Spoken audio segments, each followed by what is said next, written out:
What is this today? I'm excited. Ooh, are we on? Is it working? Did I get it working today? Like that fast? All right. Howdy, everybody. Welcome to Highly Motivated, Highly Excited, Highly Anticipated, highly everything. We're here. We're here together. Community of everyone, not just cannabis, but anybody who wants to be a part of something more, something educational, something health conscious, something motivation first, positivity driven. That's what we're bringing here. That's what this is. This is this is the Oregonji on Highly Motivated.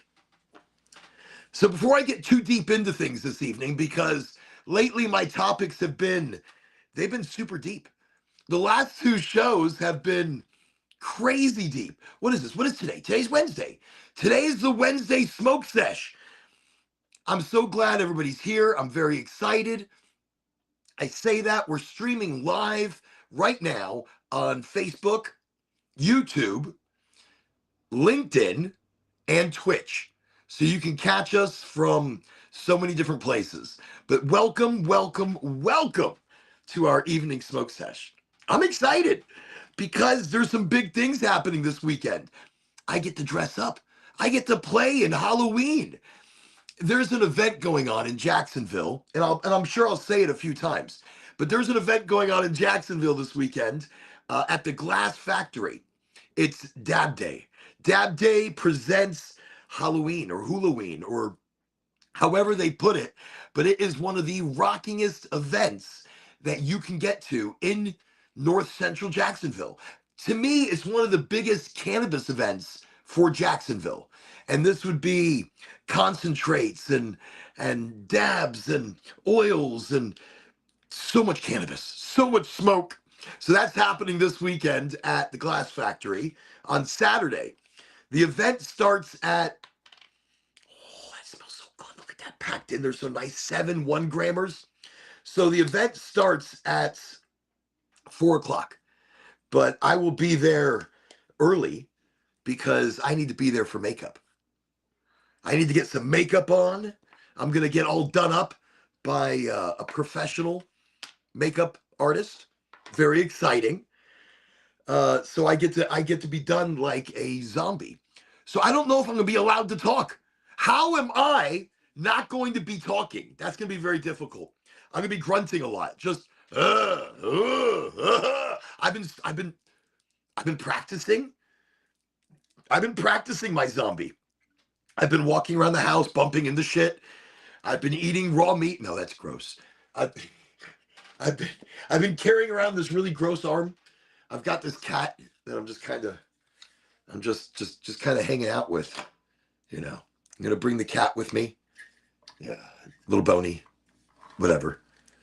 I don't know what I'm gonna do with all this shit. I've got so much makeup but I'm not doing my own makeup. Somebody else is doing it.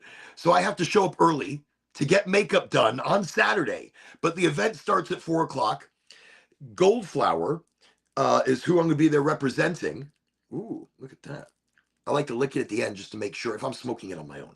If I'm sharing it, I'm not gonna lick it. But if I'm smoking on my own, I like to lick it right here at the end. Just a little lickety, just to keep the paper on the filter. And having a filter is fantastic. So we have Lena Henry. Hey, how are you? You. It's you. I see you. So you. All right, I was smoking before I started. Got home a couple minutes early, which I never do. Remember, I'm usually working I was working all day. Actually, I drove out. I was going through Crystal River, down in through North Tampa. Really exciting stuff, but definitely having an awesome day. But I raced back to be here for the show. So what I'm smoking right now, and if you're in Florida, this is ideal. So that's Goldflower Cannabis. Here in Florida, it's an MSO. It's one of the state providers of medical cannabis. This one right here is actually Voyager 1, a hybrid-leaning sativa. I love sativas. How am I doing? I feel like I'm doing good. I feel like Like, it's everything's becoming everything. I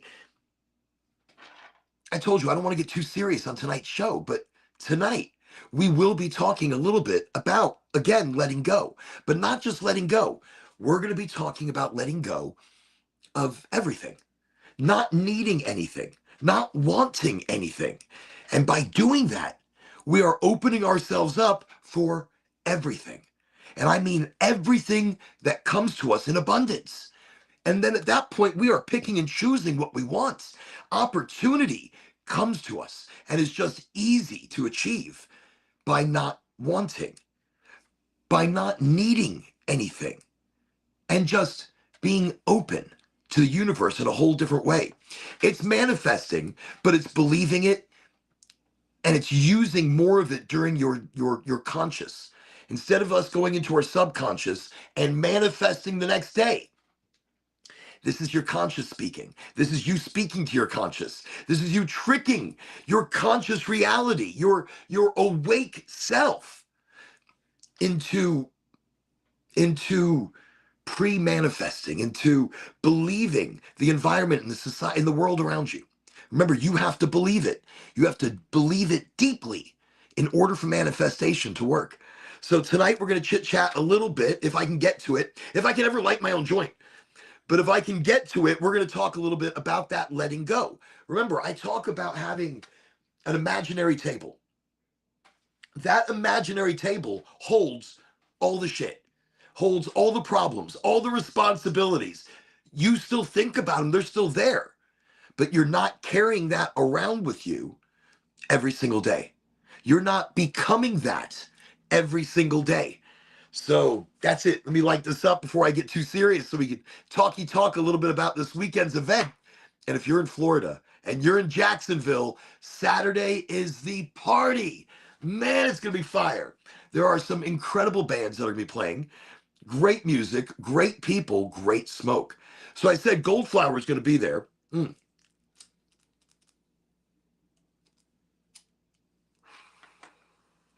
One grammar, now,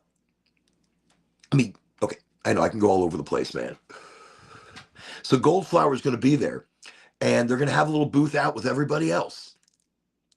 But they're also putting together a haunted house. Yeah, I love haunted houses, yo.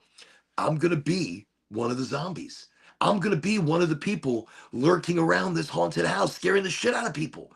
Well, I mean, getting high and then scaring the shit out of people. But we're going to be talking about cannabinoids. We're going to be talking, no, we're not. We're just going to scare the shit out of people. That's what we're going to do. But it's going to be awesome. And I'm going to have makeup done. That's a little weird for me. I'm not used to having makeup done. Usually for Halloween, I'll do my own, and not very well, but I'll do my own. But this time it's being done for me. I'm dressing up as a host zombie. So I'm a zombie that's kind of like been a host or something. I don't know. I've got a very cool jacket. I'm going to rip it up. We're going to have blood all over the place. It's going to be crazy. So that's happening Saturday. But before Saturday, Goldflower Cannabis, okay, I got to tell you, they got a drop happening Friday. They've got so much flower coming out. Wow. It is wild. So much good flowers, so many great strains that people have been waiting for here in Florida. Goldflower Cannabis will have those available. Boom. I'm letting you know now. I'm giving it to you early. See, don't say I don't give you things. I'm giving you something early. The drop on flower, I can't tell you the strains. I can't tell you how many, but so many strains and so much flower. Right there, I don't foresee them running out. Well, actually, they might, because their flower is so good. It really is incredible. Like right now, I'm smoking Voyager, very smooth, and it's a sativa, hybrid leaning sativa. So, quick thing with the glasses. I'm not trying to look cool. I don't have to try. It just happens. But the glasses really are because it's so bright. It is, and they help. They take it down a notch, so I don't get headaches from the light. The light, plus the light, we have different lights going on. We have LED lighting for the mini greenhouse in the room. And then we have this very bright desk old school deco steampunkish looking spotlight, and which is great. It's giving me all the light I need, but it's bright. So sunglasses. But I'm enjoying these. These are working well. I'm not getting headaches. My eyes aren't straining. I feel a different vibe in the show. Mm. So this weekend, just to mention again, Dab Day, Jacksonville. I've been doing this event in Jacksonville now for 5 years. I want to say 5 years, maybe less, maybe 4 years. 4 to 5 years, this event has been going on in Jacksonville. And that's Dab Day. Very exciting, very cool stuff. Actually, to give you just more of the detail on it here, let me give you a little bit more than just, hey, Dab Day. It's the Halloween Fest, and they have bands like Little Stranger, Universal Funk Orchestra, Prato, Harbor Boys, Funky Vibes by DJ Don Shula. All right, see, so we got DJs, we got bands, and every time I'm there, it's in the Glass Factory. They usually have a huge area where people are competing and blowing glass live at the event. So you have live music, live glass blowing, live art installations, multiple food trucks, and so much smoke. So many different vendors. And to me, I love events like this because they're community. I love events like this because it's people coming together under the same want, under the same kind of vibe. And that is a great place to meet people that are like-minded. Great place to meet like minds, proper, intentional directions, great friendships. That's what you find in beautiful communities like this. So those always get me very excited. So that's why I love events. It brings everybody together from the community, from directly that community. And that's what Jackson, look, I did a Dab Day in Miami. That was wild. That was during the Art Basel. The Art Basel is an artistic event that goes on, I think, for like 2-3 weeks or a month maybe. But in that month, in the middle of that month, in the middle of the biggest art district of it all, Dab Day has an event. So it's the Art Basel Dab Day. Wicked fun. So packed. So many people. I didn't do this last one, but I did the one before. And that's what's awesome. You're always going to catch these events. Actually, the last Dab Day I just did was in Tampa. I don't know why I'm looking for like my pirate hat. But the last Dab Day I did was in Tampa with Goldflower. Goldflower did a consumption lounge, a bar, a gaming bar, music, nightclub, EDM, light shows, gold hunt. It was awesome. They gave away so many things. They had so many activations, music and people. It was packed. It was an excellent party. Great place for people to meet the growers and meet the bud tenders, and awesome. That's what it's all about. That to me is community. That's cannabis. That's events. So this event is going to be a little different though. We're setting up a haunted house in Jacksonville in the Glass Factory, very VIP-ish haunted house. And I can't say who's going to be there, but I've been told some very awesome people. I know. I know it doesn't really give you detail. I didn't go into detail just now, and I can't. I'm not allowed to. I heard some things. That's why I can't repeat what I heard. All right, let's keep it moving. Let's keep it moving because I tend to talky. So big drop on Friday at Goldflower dispensaries in Florida. And this weekend, Dab Day in Jacksonville. Also, I believe they're doing something in down south. There's a Halloween. There's a Halloween. And so there's another event going on same day, but I think it's a multi-day event. But that's going on same day down south. Also, Goldflower will be there. So they're all over the state. They are spreading their golden bud love. all over the place. So thank you for joining me tonight. No expectations, no conversation, but nothing but conversation. No conversation, nothing but conversation. I'm already high. I'm already feeling no pain. So, so no problems. No, again, we come no expectation of a conversation. There we go. No expectation of deep, deep conversation. Instead, this is just something to listen to, something to do, something to smoke along with, something to laugh at, something to point at, something to play in the background. I don't care. I'm still going to be there. And right now, I'm doing this 3 times a week. 3 times a week. Right there with me. Thank you, Jose. Awesome. Welcome, welcome. See, I think that's fantastic. And that's from LinkedIn. We got Jose. We have Lena Henry on Twitch. And that's what makes it amazing. We're coming together from so many different places, to Smoky Smoke, to Toky Toke. That's what it's about. But I'm going to keep coming. I'm coming 3 times a week now. 8 o'clock live on all these channels. And then you can find all the pre-recorded versions on the Facebook, on the Linky Winkies, on the Twitchy Witch, on the YouTuber. And I'm still really learning how to get into the whole YouTube thing. I just like to keep it easy. You know, hard enough for me to get live video working. And really, it's just buttons that I have to press. But me and button pressing, look, I can mess that up. I start pressing it too much. I'm like, am I live? Am I live? I think I was live like 47 times. It was like, I'm like, come on, why is it not live? Why? So, I don't know. I have crazy days. Today was a crazy day. Today was crazy. I mean, I left like 6 o'clock in the morning and I got to Crystal River and then I got to lower than Crystal River. I can't even think. So much driving. And then I got into Tampa.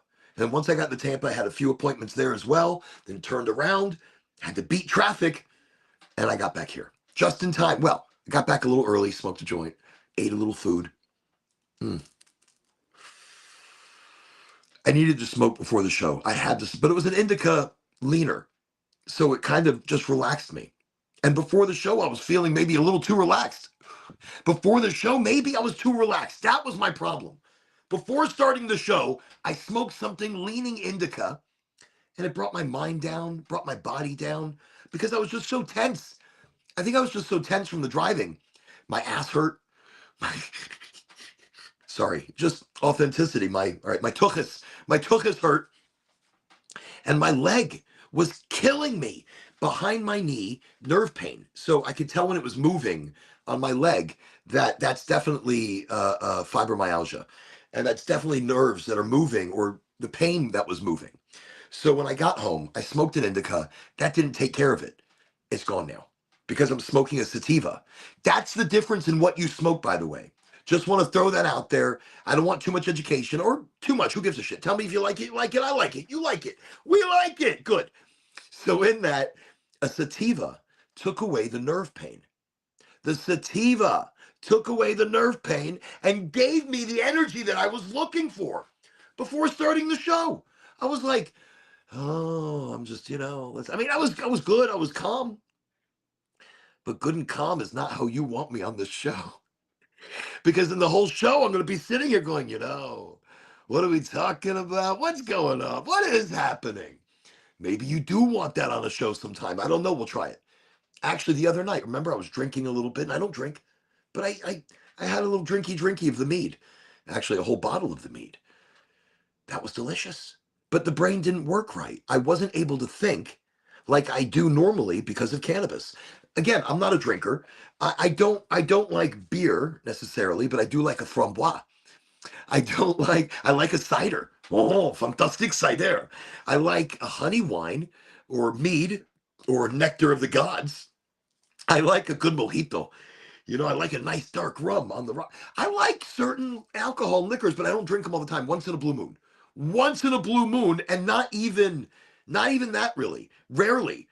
The other night I cracked open a bottle of sangria, a beautiful berry sangria, beautiful berry wine. Drank a glass. Corked it, put it away. I'm not feeling like it. Sometimes I prefer just a Dr. Pepper. Like this evening. I know it's bad for me, but so delicious. And especially this one of the greatest combinations, cream soda and Dr. Pepper, stupid delicious. Just what are they doing to me? They're shoving sugar directly down my throat. And by the way, we are going to be doing a show about fake sugars in our food, in our drinks, in absolutely everything. And we have to stop. I have to stop. I shouldn't be drinking that. I should be drinking coconut water or a tea, but I don't have one right now. So I have this. I'm gonna take little sips and I'm gonna put it. I'm not gonna even drink the whole thing because now I feel bad about it. Mm. I mean, in that bad feeling about it, still delicious. Still delicious. But thank you everybody for joining me from wherever you join me. And thank you for joining me on all the different nights that I come on, which is Wednesday, smoke sesh, Friday, try to have a topic and smoke sesh, and then Sunday, smoke sesh. That's it. Smoking Voyager 1. Uh it's nice. That's a sativa. That's what you need to really pump you back up and give you the energy you're looking for, mentally and physically. If mentally we are not there, the body feels the same way. The body is going to follow how the mind is. That's why I say you've got to trick the mind sometimes. You've got to trick your mind into believing that it is better than it is, that it is stronger than it is. And it is. But you have to make it believe that. You have to believe in a situation for it to manifest. The example, look, and we'll talk about tonight. I said I had some topics this evening. Different things that I kind of wrote down that I wanted to chit chat about. And look all the chitty chatty I'm doing, and I let it go out. I didn't make it to all the people in Tampa that I'm drooling that I wanted to get to today. And so tomorrow I'm going back out there again. More visiting doctors' offices and smoke shops, community centers, things like that. I love it. Meeting new people, meeting that energy. And every place I go in, people have questions about cannabis because I'm not a regular rep.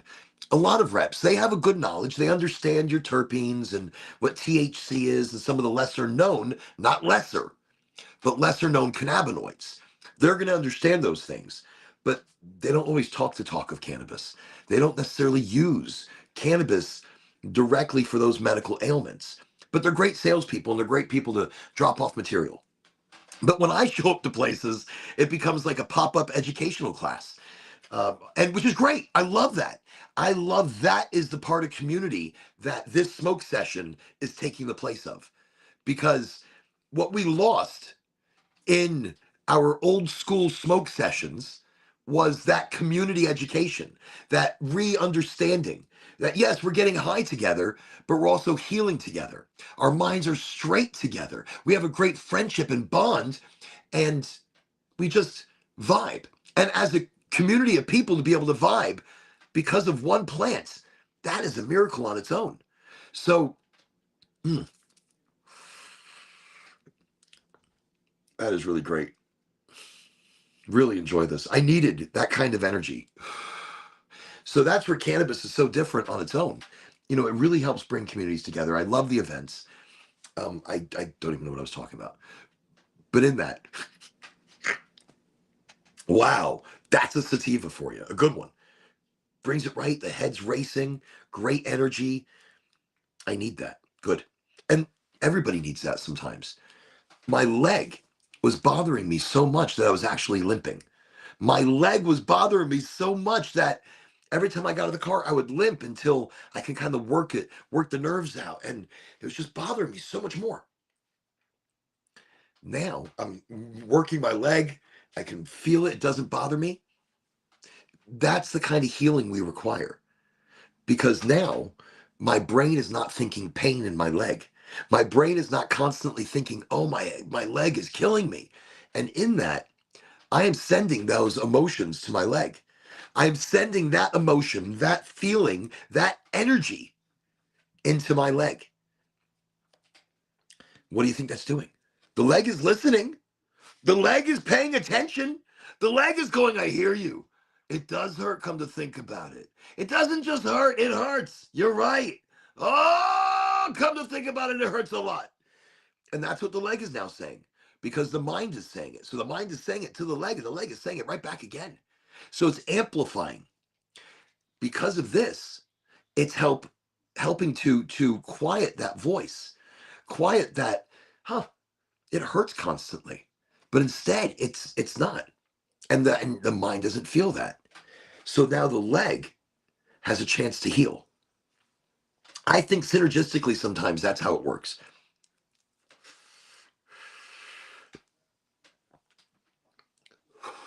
I'm sure there's studies, there's papers, there's something going on where people can find out that kind of it. Actually, I'm gonna look into that a little bit more. The synergistic effect between how our mind and body translate the feeling of pain. And so how cannabis maybe works into that. Is it nulling the pain itself, the nerve pain, or is it numbing the receptor that translates the pain and numbs it? But in that, like now, after the show, the leg will be fine. And so that helps me lay down. So that way I'm not going to have restless leg syndrome. That way my leg's not going to be on fire. See? Okay. Let me give you the concept of tonight's show because I know I can go all over the place and I tell you, it usually takes me 15 minutes to feel the show, to get into it, to kind of find that vibe. And I'm bouncing all over the place because of the energy of this weekend coming.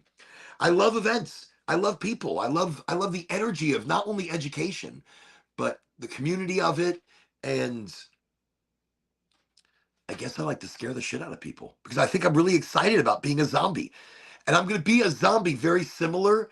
If you watched, what is the one with Bette Midler and the girl from Sex in the City, and then oh, I can't. Oh, Bewitched.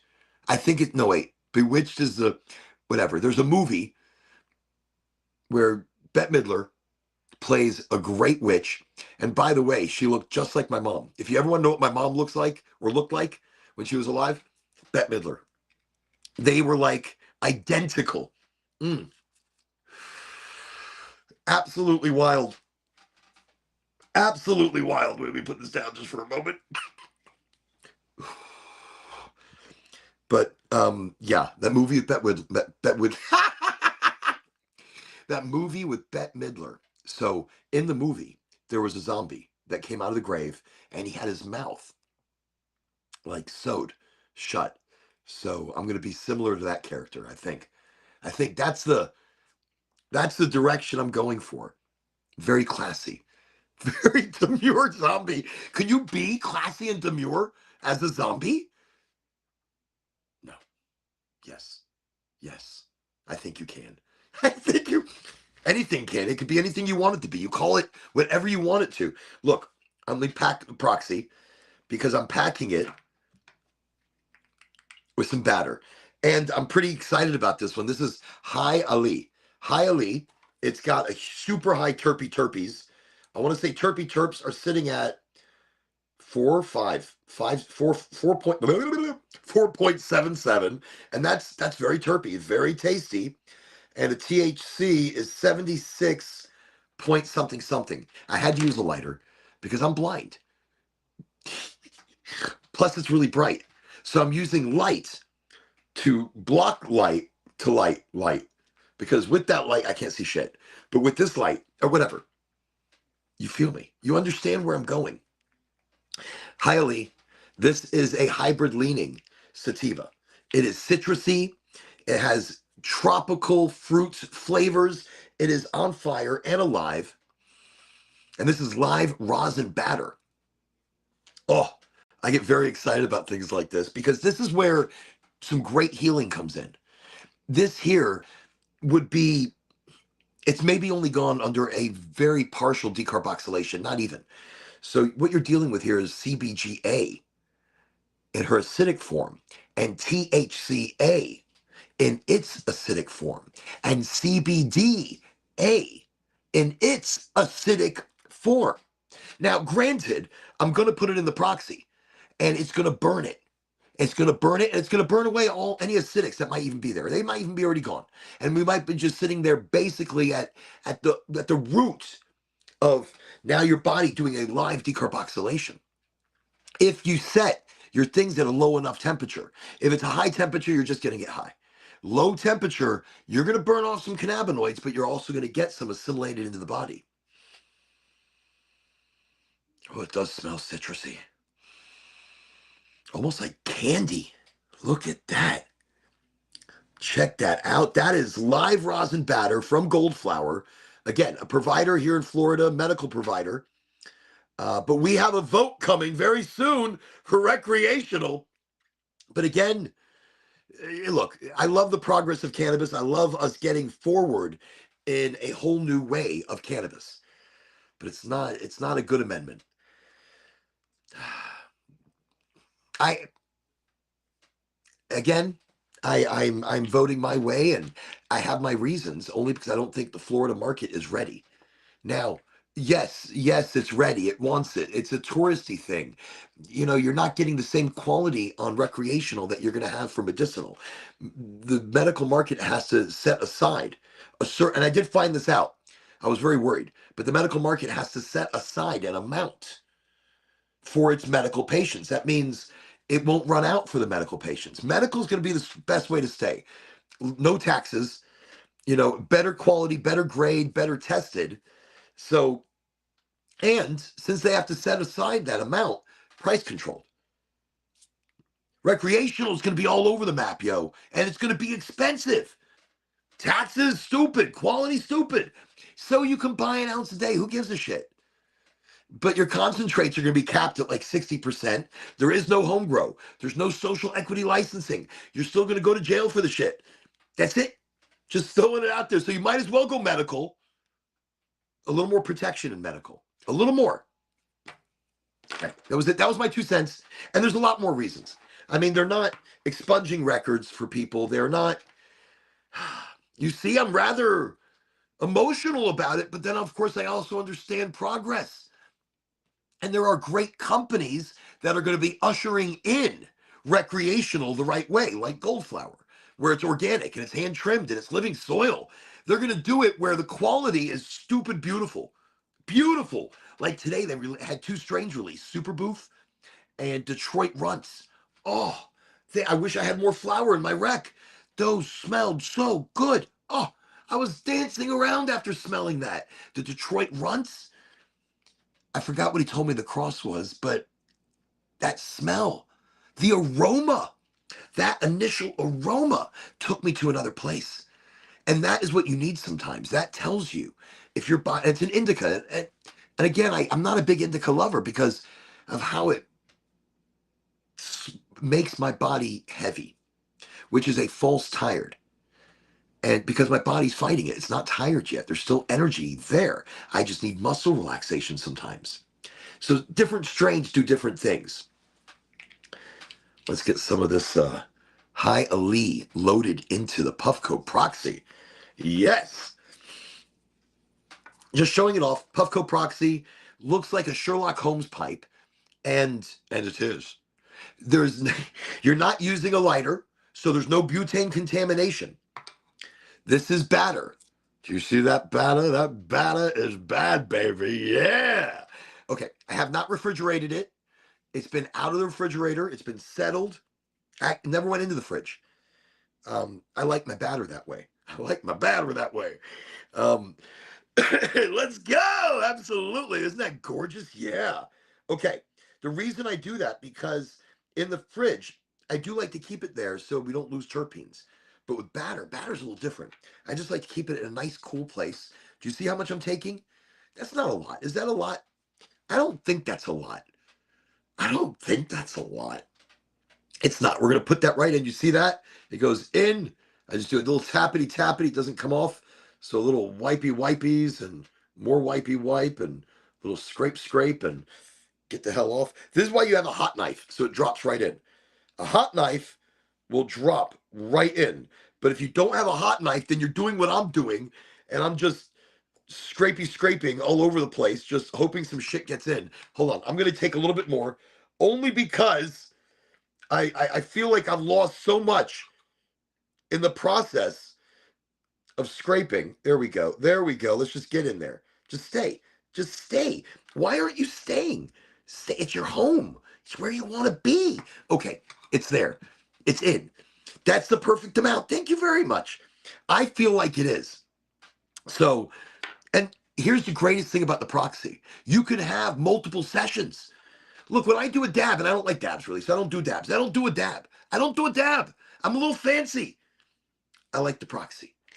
And with the proxy, look, when you do a dab, you do it once. Boom, done. And oh, there's a little bit left on the thingy. We just hot knife it really quickly. Here we go. Just boom, boom, boom. Boop, boop, boop, boop. Little drippy drippies on there. Gorgeous. Oh, that smells good.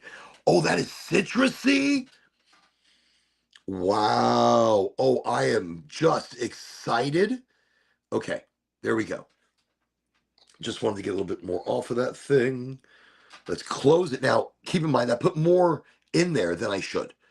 And I understand that, but it'll do fine. And I'm going to hit it gently. So when you do a dab, you're going to do one hit, one big hit into your system, and you're doing all of that at one time. But when you're putting it into the proxy, what's grand about this is, look, I'm going to turn it on. It's on the lowest temperature, the lowest setting that you can be on. 1, 2. Clicked it twice. It just buzzed. And when it buzzes again, that means it's ready for me to smoke. The older you get, you need a higher THC, but not doing a dab where you're blowing your endocannabinoid system right out the water. You need it where your body's able to assimilate it like this, instead of like this. So that's what we're doing here with the proxy. And that's why I'm fancy, yo. I'm fancy because I like to do my concentrates. That smell. Oh, that was so delicious. Okay, look, it's going. Here we go, man. All right, I'm so excited.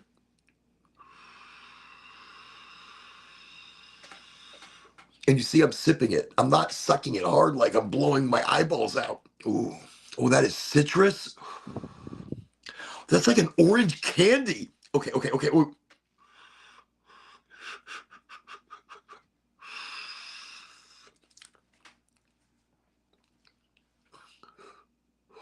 Oh, you know what that tastes like? Tastes like the candy my grandmothers used to have. She had these orange candies with this soft inside center, but I don't know what the center ever was, but we always wanted to get to it. And you could chew, and if you got it soft enough, you break into the candy and it gush. And you're like, oh. Just turned itself off. That is nice. Wait, let me just turn it back on again.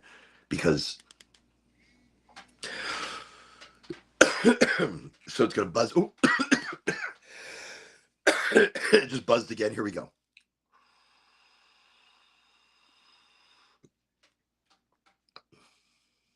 Ooh, wow.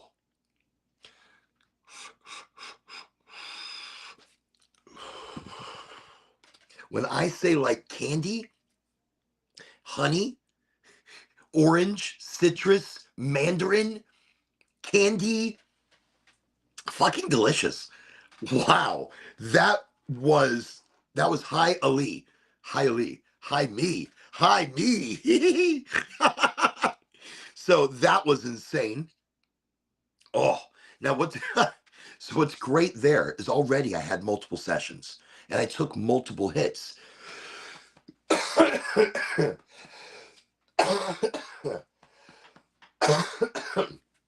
Okay, that and the combination of this room being very smoggy. Whenever I do my podcasts in this itsy bitsy room, it gets very smoggy. I should open a window, but it's barricaded. So yeah, and I think the peppers like it in here. They're huge. I should grab one right now and show you the peppers that are growing in this room. I'm grabbing a pepper to show. I should leave it. It'll get bigger. It's huge. There's a banana pepper. There's a jalapeno, but there's one of each. So there's one banana pepper. There's one jalapeno, and that's a big ass jalapeno. Come to think about it, that's a big ass banana pepper. Those are some big peppers. They weren't, there was nothing going on these trees. I think it's the cannabis. I think it's the smoke. I think it's the podcast. I think the pepper plant likes the podcast. I think the pepper plant is rocking the pot. Maybe you can see it like a reflection of the pepper plant in my glasses. Look at that. Look at that. Look at that right there. Right there. Do you see it? Okay, I'll do it again. I'll do it again. There's the pepper plant right there. There's one. There's one in a bucket there. And then there's some other goodies here. So most of the goodies, thank God, have been taken outside and have been replaced and rehomed to other locations because the weather here in Florida does not get crazy cold. It gets chilly, which is beautiful. I love it. I'm not complaining. I'm not complaining ever because it is delicious weather outside right now. Today it got to 80. I'm okay. Let's not get past 80. Let's not get crazy because 90% of the time, Florida is hot, super hot, crazy hot. The plants seem to love it though. So Angie and I have been curating and creating and curating a botanical garden, a botanical butterfly bird bloody wonderland. But it's true. And there's so many different types of plants. And so every time I go to the Butterfly Museum, which is I try to go every weekend, but that's a lot. It's a lot. But me and my daughter, we like to go. We love going to the Butterfly Museum. Love the butterflies. But we brought them here. Here on my land, there are so many butterflies. Hundreds of different species that we've seen. It's wild. And then birds. Recently, we just started bringing the birds back. So we don't have as many butterflies anymore. A lot of dragonflies. Actually, no, not so many recently. It could be the weather change. No, I think it's the birds. I think it's the birds coming back going, hey, we're back. You're feeding us again. But I think we need to really feed them really well so they leave the butterflies and the dragonflies alone because those are magical. I feel like a grown-up fairy running amongst the dragonflies and butterflies and dragonflies landing on my shoulder or some shit. But I love it. Every time it happens, I'm like, oh, look at that. Oh, it's a dragonfly. Oh, it's my dragon. I feel they were shrunk. They were probably much bigger. There were dragons. I'm pretty sure. Like a couple thousand years ago. I think I was reading something not too long ago that in Asia, they found the remnants of a dragon, or what would be considered a dragon that was, what were they, almost 20 feet or more? Maybe it was more? I'm trying to recollect right now. What recollecting I can do after a little bit of smoky toki. I mean, normally I'm fine, but that Hialeah is just, I feel high. Like that citrus, that orange, it opened me up enough, but it's lifting me up.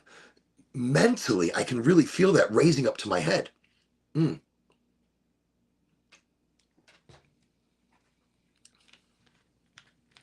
Great entourage, by the way, with the batter from Goldflower. I have to mention, great entourage effect from that. I mean, immediate, beautiful, uplifting, but wow, it's so much more. Like if I'm smoking a joint, you're burning off a lot of those cannabinoids. You're burning things off out of this joint when it's hot, like a hot ember, a hot cherry. So the hotter that cherry gets, the hotter that temperature is getting, and you're burning off all those beneficial cannabinoids. So the high is just, it's more simple. It's going to be more centered and localized, kind of like, the Voyager 1 clears me up and gives me great energy, but I have to make sure I don't smoke it so hot. And then I've had Voyager as a batter before, and that was delicious. I mean, that was fantastic. Much different effects though. It gave me much more body effects and it stuck with me longer. It was cleaner and clearer. That's the Hialeah. That feels pretty clean. Very nice and high. So that's an interesting way to go. I don't even know what I'm saying. I know this is a rosin. I don't do distillates. And I should really lay off the rosins only because they're heavy on my chest. Funny enough, the batter that I smoke from the Proxy, not as heavy. I think because of the way the atomizer is. And I'm not sucking it so hard. So there's a quick thing to note. Actually, okay. So when I'm using the proxy, okay. So when I've got the proxy, I'm sipping. I'm like just a gentle sip. When I'm doing a vape, a rosin vape, I am I'm sucking and it's changing my breathing patterns. And the rosin, it's a heavy oil. Same with distillates. They feel like they're sitting on your chest. Flour and concentrate batter. Oh, concentrate batter. Okay, would be the better way to go. And not in everything. Doing a dab, you're doing it in such a high heat that you're burning off those beneficial cannabinoids and you're just getting that head high. Same with a joint, you're getting mostly a head high. Some of it assimilates down and feels really good. I mean, you saw the energy I had earlier with that Voyager 1. But a batter in the proxy, you're doing it at a lower temperature. You're getting more of the beneficial cannabinoids into your system and they are assimilating in. Instead of a dab, they're coming in. And they're like, hey, I'm coming in there, man. I'm on my way. All right, all right, all right. Yeah. I don't know why I just did Matthew McConaughey. That's how I feel like the cannabinoids are sometimes. The cannabinoids are McConaughey. He's like, hey, all right, I'm coming right in. I'll be on my way.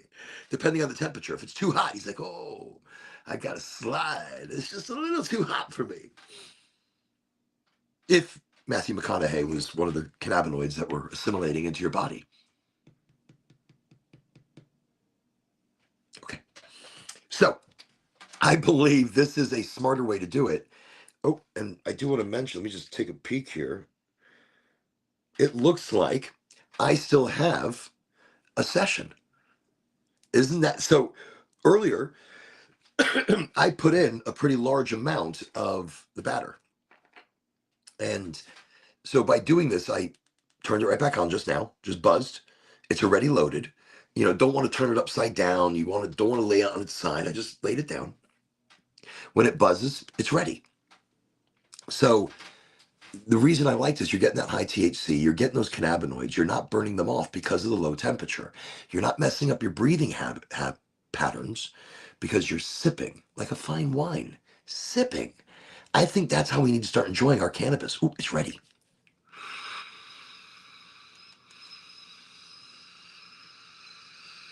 I just pressed the button really quickly twice more to extend the session because I talk a lot. Mm. Wow, still terpy. Smooth still. I wouldn't recommend going another session. I could taste the burnt, or like a burnt orange almost starting to happen, starting very light. My taste buds are very sensitive.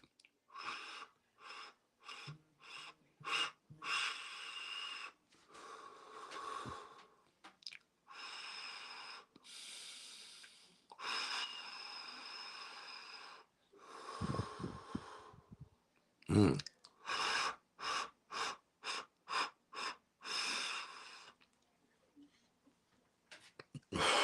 Right now it goes out. I was going to keep going. I didn't know how long of a session that was going to be. That was huge. That should be enough. I brought a Q-tip to show you how I clean it. And it's hot right now. I might as well show you. Okay, it's hot. You'll see there's like a liquid in there. I don't want to tip it over because that'll make a mess. Here, let me show you. I take a clean Q-tip. I just put it in there really quickly. And boom, look at that. That was whatever was inside. That was already a burnt material. Then I turn the Q-tip to the other side. I run around the edge and the rim of it just a little bit, making sure. And I like to do this after every single session because that way it's clean and it's ready for the next session. I even like to just dab the air blah blah blah thing. So clean, beautiful, ready. That's the great thing about the proxy. Now, if I wanted to do a bigger cleaning, I would detach it from its base, and you'll see what I was smoking earlier and whatever I was pulling that was um not smoke or the buildup of the smoke. It does it at so that's easy to clean up. So that's something I can easily come around. And let me just pick it up with this thing. Look at that. Boom. All right. I've just cleaned that. I mean, a quick cleaning. I could do a better cleaning. And then this unit will catch resin in the bottom. You see that?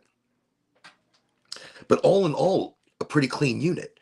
And then what I did when I put it back together, this hole I face towards the mouthpiece. Super simple. I just drop it in. That's it. Clean, ready for my next session. Tell me that's not like easy. I know they're expensive, but it changes your high. It changes the way the THC and the many other cannabinoids in full spectrum, like a full spectrum batter, break down into the body. Right now, all the neck pain that I had, gone. I'm able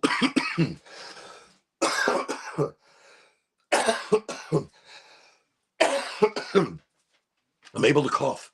Actually, that's great though, because I was feeling as though things were a little heavy on my chest. Allergies, I was out, and allergies seem to be affecting me the older I'm getting. So the older my body gets, the older I get, allergies have more of an effect. So doing my rosin like that, it helps cough and bring a lot of those things throughout the day that my chest has been inhaling, that I've been, maybe any nasal drippage or congestion, or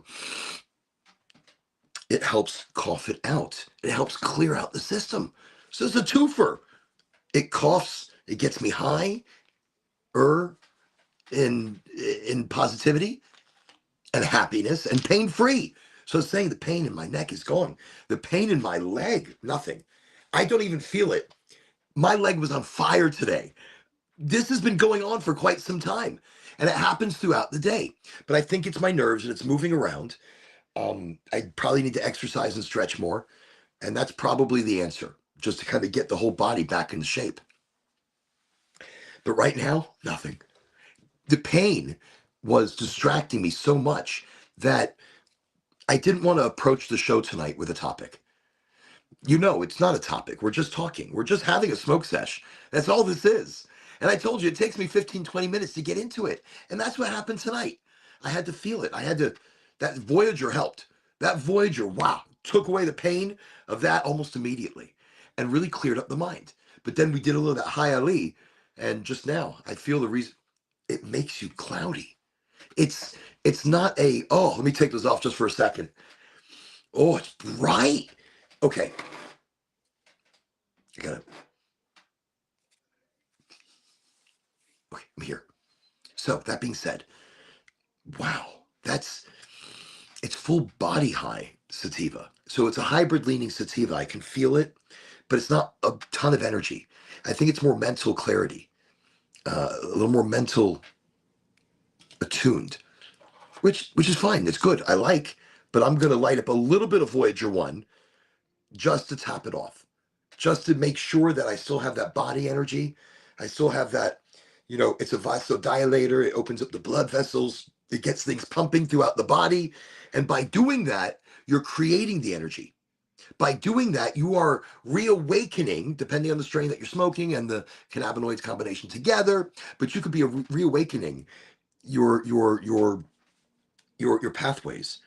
Like with neuropathy and fibromyalgia, it's your nerves that are in a mode of dying or going into, I guess we can call it, because it's Halloween, your nerves going into like a zombie mode where they're not performing like they should.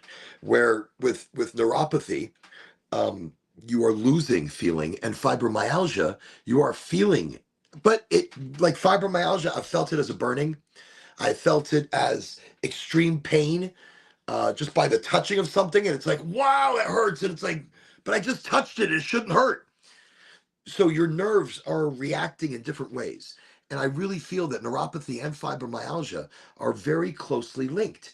Um, Actually, it just gave me a great idea for another paper that I'll write on neuropathy, neuropathy and fibromyalgia and cannabis.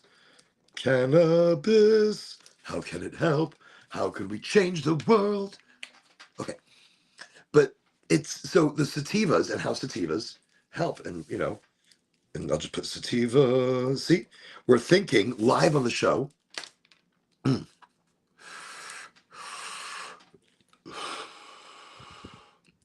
So little Voyager 1 to shape me. Okay, hour into the show. Hour into the show, and now let me tell you what what the concept of what I wanted to talk about this evening. And again, this concept, I want you to feel me that it's not, I don't want you to take it in totality. None of this is in totality. This is in combination. This is in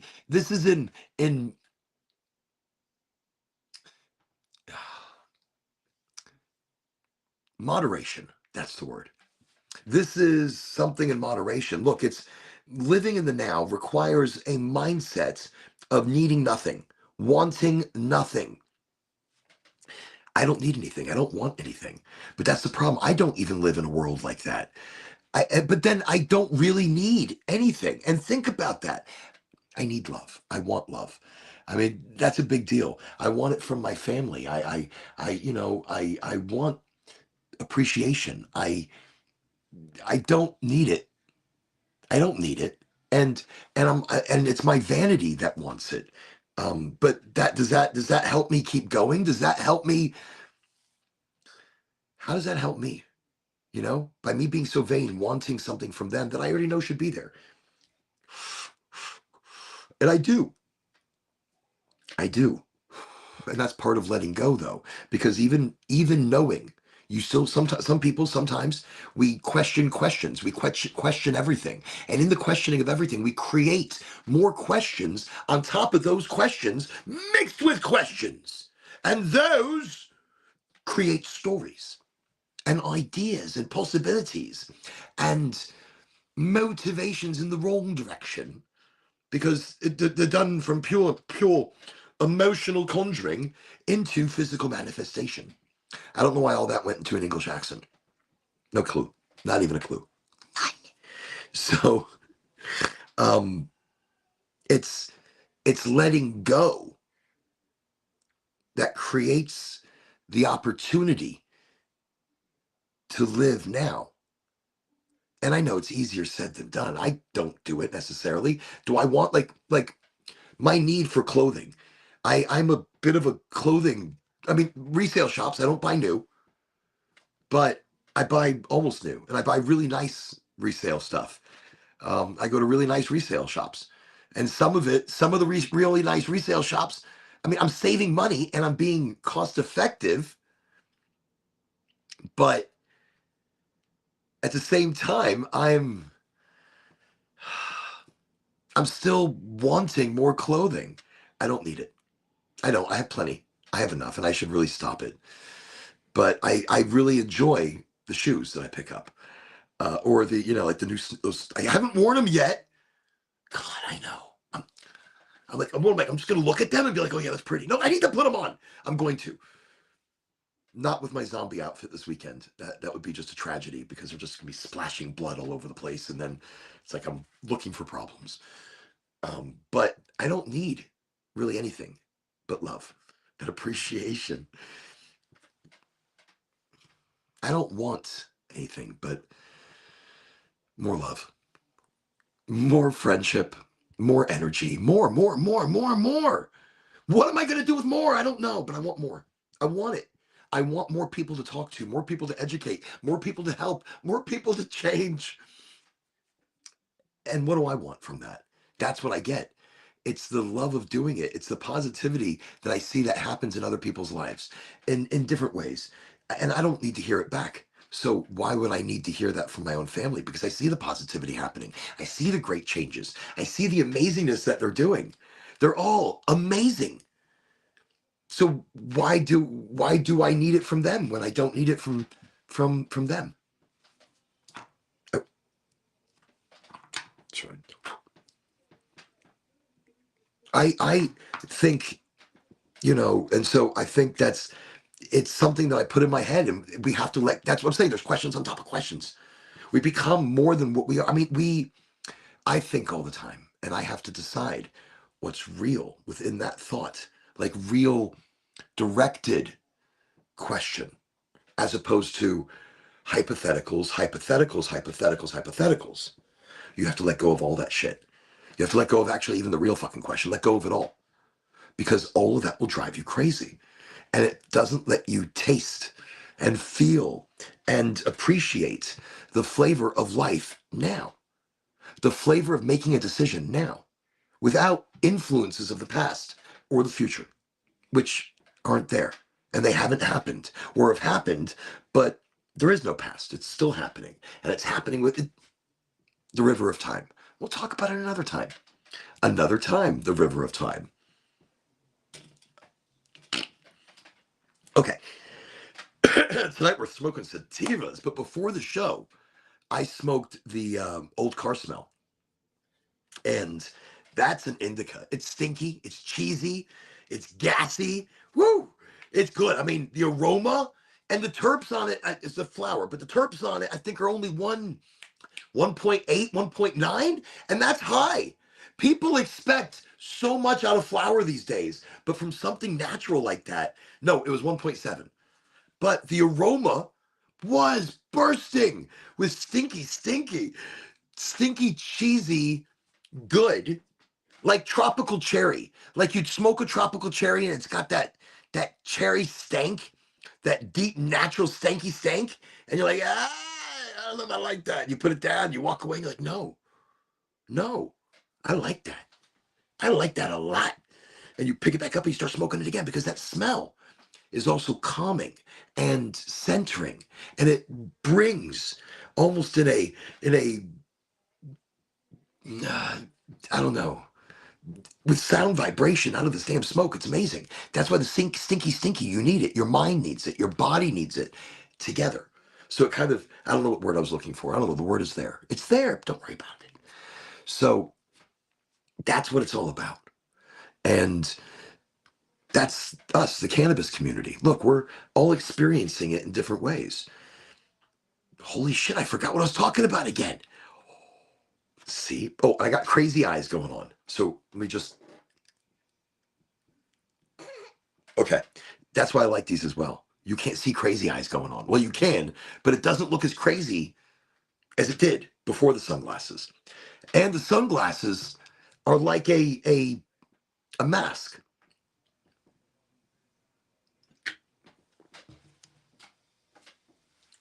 A mask that almost allows me to be in more control of the authenticity that I give you.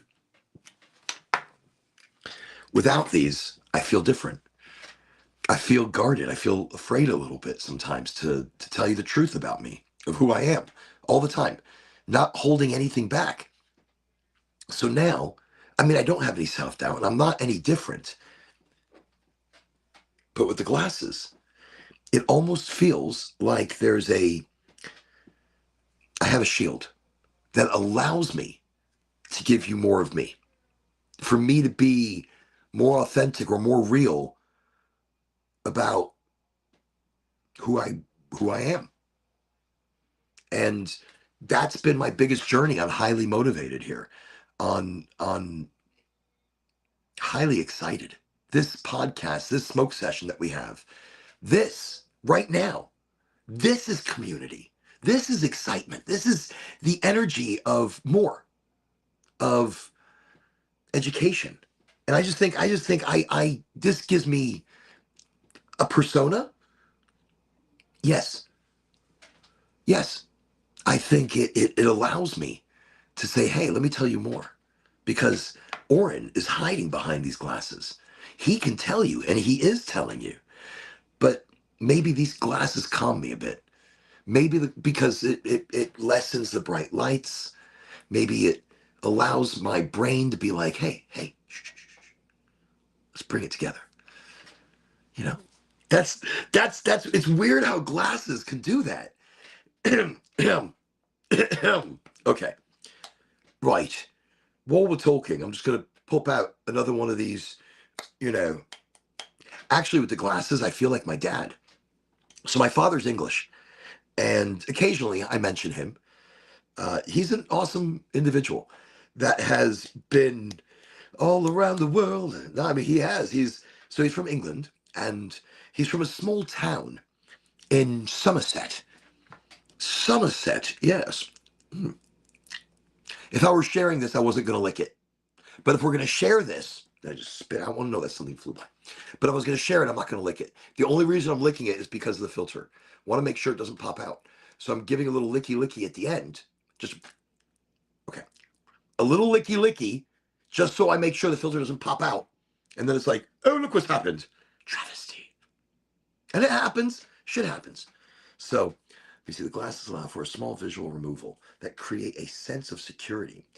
Doing great. Authenticity is key. Thank you. Thank you very much. I was just reading a comment, and I don't even know if I had the comments on the thingamabobby, but I appreciate that. And I'm doing this for me, and this is my journey, and whatever anybody wants to interpret as well as part of the community. I love that we're all on journeys, always. And we should be. We should be on adventures and journeys constantly. But mine is this authenticity. And the reason I search so hard for my authenticity is for so long in my life, I wasn't. For so long in my life, I was always trying to be somebody else.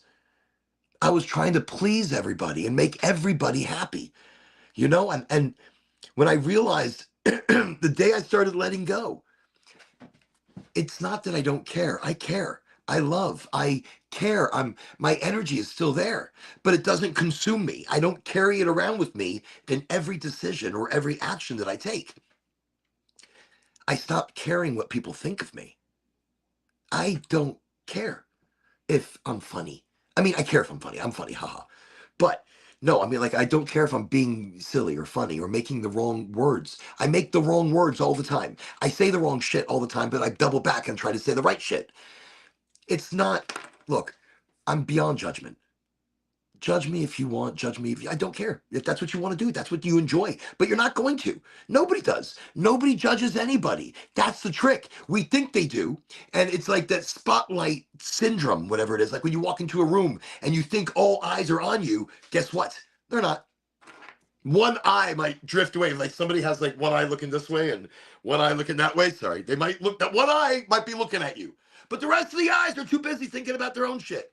The rest of the eyes are in their own heads, thinking about their own, like what people are thinking about them. Nobody's thinking anything about anybody. That's the trick. That's the trick. Who gives a shit? Stop thinking. Stop thinking what they're thinking. Done. See how easy that is? See how amazing that can be to just let go. So when I let go of what I cared that people thought of me, my life started to change. And I don't know. I think, all right, anyways, I don't know what the fuck I was talking about. I was talking about something. I was on a roll. And again, I'm not going to let that bother me. I'm not going to let it bother me that I'm getting high on the show and I'm forgetting what I'm talking about. I have notes. I can pop back to my notes. I can look at my notes. That's why it's good to take notes, people, and be intentionally prepared. So, but the needing and the wanting, that's a bit, wait, what was I talking about earlier? That is interesting because I was talking about something good. Or maybe I wasn't. My father, I was talking about my dad. My dad's English. I do his persona. He comes out like there's a lot of things that I now find at my age. Authenticity, thank you. There's a lot of things that I'm finding out now in my age that has become, I'm saying shit my dad was saying. I'm believing in things like what he believes in. And I just think, he was a man of mystery. He met my mother in a Japanese bar. She was singing in Japanese. She wasn't Japanese, she's Middle Eastern. And I think she was a spy. I'm just throwing it out there. She was an amazing woman. We'll talk about my mother as well, but maybe on another show, maybe on this show, whatever. But my dad, very, English. And with these, oh, that's what it was. So I was like, I'm looking at myself in this reflection-y thingy, and I look like my dad. He's a good-looking guy, so I'll take it.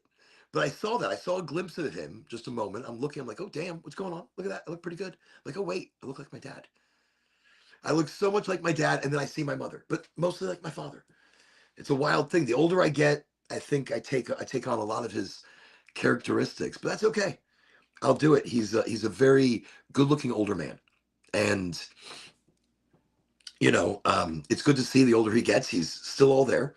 So that means I'm hoping that I got a pretty good chance of being mostly there. Mm. But yes, it's authenticity. And I've been on a journey of that because, again, my whole life, I was trying to be somebody else. At my work, I'm trying to be somebody to please the boss and please the other employees. And then in school, I was always trying to please each clique. Like in the theater group, I'm trying to be the theater group. I was trying to be the sports. I sucked at sports. I was so bad at it. Holy shit. They put me in track and field. The fuck? I don't run. The fuck are you doing putting me in track and get the fuck out of here? Track and get the fuck out. You people are amazing. You people that do track and field are amazing. Damn running and jumping and shit. Well, excuse me, Dr. Pepper. But that's crazy shit. But that's what they put me in school. But I tried and I tried and I did not fit into that. I fit into all of them. I wasn't a theater person. I mean, I love theater and I act. I love to act, but I'm also a comedian. But then I love to be a comedian. But then I love to be a presenter and a host. And that's a whole different vibe. So when you are the ringmaster of all these things, sometimes that's who you are. That's who I am. I'm the ringmaster of events, of the juggling of doctors and education and patients. I am in the middle of this arena sometimes, and that's how I see it. That's the adventure I'm on. That's how I see it. I feel like a ringmaster sometimes, but for so long, I was all these different people, either trying to get ahead, which now, who gives a shit?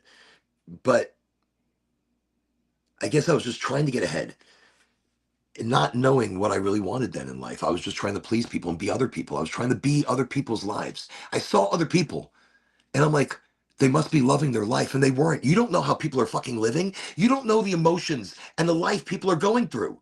And we give people so much shit. We're hard on so many fucking people, on wait staff and fast food workers. Fucking shame on you if you're like that. And change immediately. Damn. They have a life too. They have emotions as well. They have trouble paying their bills.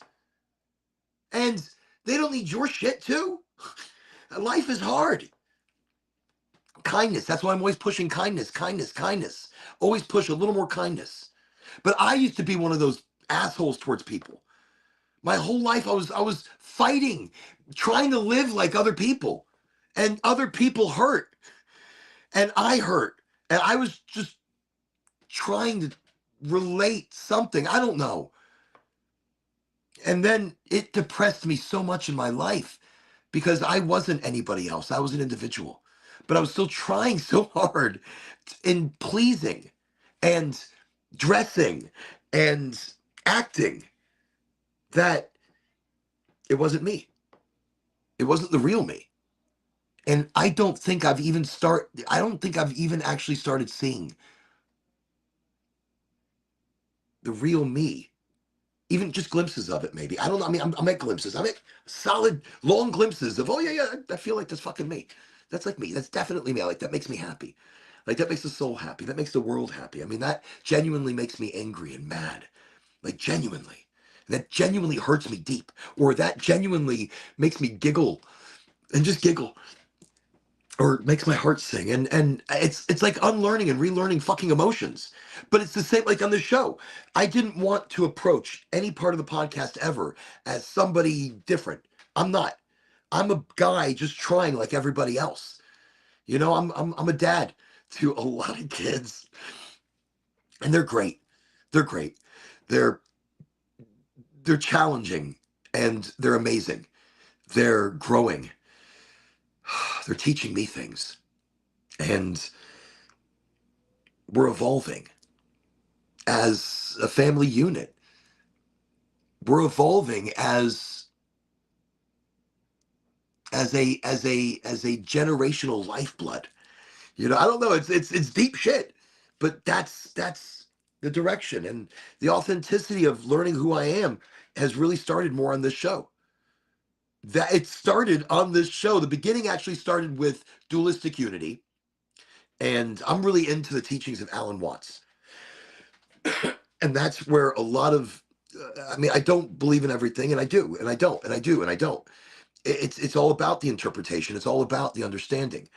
But I used to be a podcast host and educational content creator for Dualistic Unity. And these are a great group of podcast guys. And I was one of the little subreddit. If you like, if their podcast was Reddit, I would be a subreddit. So I was a subreddit and had a great podcast that was supposed to be about the journey of my podcast host, Julia.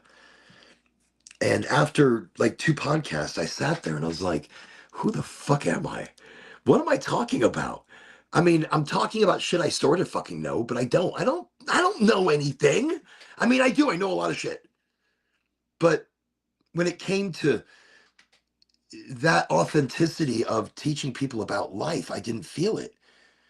I could teach about health and wellness. That's what I understand. I understand common sense and fucking simplicity. I don't overthink it anymore, but I did. I used to my whole life. And part of that authenticity is really finding out who you are in the direction of where you want to go. Like what authenticity? I want to be kind. I want to be good again. I don't want to be the person I was because I was angry and I took it out on people.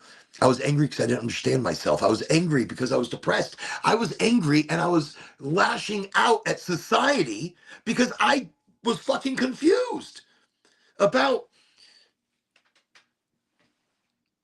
not just the world, about myself, about emotions, about look, if I'm gonna cry, I cry. If I laugh, I laugh. And fuck you, whatever you think of me. And thank you also for whatever you think of me. Sorry, not sorry. You know? I don't care what anybody thinks of me in that nature. But I still want to do good and I still want to help and I still want to help change the world and change people health wise and mentally to bring a positivity to their life. So this has not, it's not a journey. It's an adventure that I take with all of you on this show. So I'm still learning me. I'm still finding me. I'm still laughing at me. And that is the most important thing. You got to laugh at yourself. Know that you can. Know that you can control it all when you understand that you are the I. You are the watcher. You are the watcher. You are the creator. You are the creator of your phantasmic universe. And when you learn that and you understand that, it's an amazing, you can have anything you want to manifest. You can have anything you want. You just have to want it bad enough. You have to see yourself living that way and believe it. And the only time we can do that is our subconscious. Our conscious world, there's too much fighting against us. And in our conscious world, you're always thinking that everything is against you. The whole world's against you. But it's not. It's you against you. You creating all of that. And when you let that shit go, wow, okay, I can think. If just for a moment, but I can think. Because I have a great skill of letting things go. I don't think of the past. I don't think of the future. Right now. Right now. It's the sunsets and sunrises. It's the butterflies in the garden. It's the hummingbirds that come to the feeder or come to the beautiful red plant over there. It's my children laughing and happy. It's my daughter playing soccer with her team that loves her and she loves them, and that's amazing. And they just won. Uh, but it's things I didn't think that would ever make me happy, and now I look forward to. It's it's letting go and being able to love that and enjoy that again, instead of being so wrapped up in work. Who gives a shit about work? That's work. It's done. It's over. Do it later. Think about it later. Family's important. Love is important. Emotion is important. And we put it off to the side and think we're so cold and we're so stoic. And we don't, and I'm not warm enough. I mean, I am. I love hugs. I love kisses. I'm totally family. I'm just, there's so much that we need to take our masks off and start really finding out who we are earlier in life. Don't wait until you're old like me. Don't wait until you've gotten to my age and now you start fucking realizing it. And then you're like, holy shit, what have I been doing? What is my fucking problem? You let go of it all. You stop wanting everything. You stop needing everything. Stop. It starts to come to you. It starts to flow in waves. And you've got to be open to it though. And you've got to want it and need it. Not need. You've got to want it. No? What is it? You have to feel it. And you have to see it authentically. Not need it, not want it. But you have to see it and feel it. I think the best way I know how to describe it is this. And I've said it before, and I'll tell you how, and I apply this in different ways to different things. And you have to remember, everything you do, you have to see and believe in your subconscious, and that becomes your conscious, that becomes physical. Emotion into physicality, into matter, into real, into it's amazing shit. So what I do, one moment.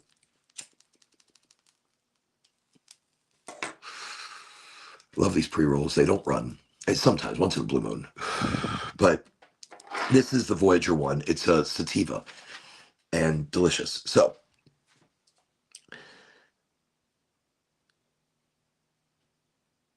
wow, my fucking brain. I know. It just blinks off. So anyways, authenticity. And what we were talking about. Holy shit, that's wild. How my brain can just flip just like that. It'll come back eventually. But anyways, we were discussing needs and wants. And oh, thank God I remembered. Whoa! Manifestation. So your physical realm, it's very difficult to manifest. And again, everything's against you, but it's you. It's you against you. But there's a lot that you put up in your way, a lot of walls, a lot of baggage that you're carrying, a lot of bricks and books, and that's all the shit that you've got to put on that imaginary table. As you're falling asleep, I heard it once, there was like the ladder, and the ladder that you climb to things. So when you take the ladder as a physical object, and let's just use the ladder during the day, you should write notes. I will not climb a ladder. Put it in your purse, put it in your wallet, put it in your car, put it on your where you start your car. I will not climb a ladder. You're going to wake up in the morning and it's going to be right there by your alarm clock. I will not climb a ladder. You're going to have it at work, at your desk, or in your cubicle, or in your DJ booth, or wherever you are. I will not climb a ladder. Everywhere in the physical waking world, for 3 days, you're going to write this note, and it's going to be everywhere you see it. And all you're going to know is, I'm not going to climb a ladder. I'm not climbing a ladder. I'm going to wake up in the morning. I'm not climbing a ladder. I'm going to get my car. I'm not climbing a ladder. I'm going to get to work. I'm not climbing a ladder. Okay. Wow. Going to sleep, though, every single night. As you're going to sleep, you're going to lay there, and you are going to try to put yourself as much into an alpha state, to that Akashic record. See, there's more to the alpha state that we need to talk about, that I had realizations after our last talk. After our last talk about okay, won't talk about it right now, deep shit. But I realized that the alpha state, which was the program that lady was talking about, putting people into the alpha state, was actually dealing with Akashic record, was dealing with all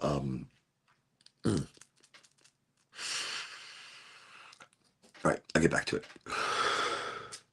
Manifestation. As you're falling asleep, you're going to sit there and envision yourself climbing a ladder. You're not going to say that you need it. You're going to see yourself doing it. And you're going to feel yourself doing it by visually using your left hand and grabbing one rung, and visually using your right hand and grabbing the next rung. And then you're going to see, and you're going to put your foot on the next rung, and you're going to put your other foot on the next rung, and you're going to climb that ladder all the way to the top. And you're going to climb the ladder to the top, and you're going to feel every single rung. And this is as you're going to sleep. As you're going to sleep, your eyes are closed, and this is all you're going to envision, nothing else. And you're climbing that ladder. And you get to the top, you're climbing down, and then back up again, and then down, and back up again. And you're keeping that simple. You could do deeper manifestations, but we're keeping it simple. And then in your waking world, you're going to wake up, and immediately as you wake up, you're going to see something that says, I will not climb a ladder. So you're going to see this. And then you're going to get in your car. I will not climb a ladder. You're going to get to your office. I will not climb a ladder. But as you go to sleep for 3 nights, you are going to be manifesting and visualizing you climbing this ladder. Within a week, you're going to find yourself halfway up a ladder before you realize you're not supposed to be climbing a ladder.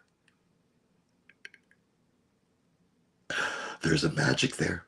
There is a creation there. There is the subconscious becoming the conscious, becoming the physical manifestation of that subconscious is now physical matter, physical realization. It's the beginning of it. It's the simplicity of it. Don't overcomplicate it. What you're asking for and what you're needing needs to come from in here. It needs to be real. You know, you can't just, sure, you can manifest anything as long as you believe it. Look, if it comes from here and you believe it, like you believe it, if you need to trick yourself into believing shit, then trick yourself into believing shit. But it comes from in here. And you gotta be a great actor and actress to yourself. You've got to tell yourself deep inside, that's what you believe, that's what you want, that's what you need. Not need, want. No need, no want. Just tell yourself and authentically believe in that. And then as you're manifesting that, see yourself in that position or in that place, doing that thing.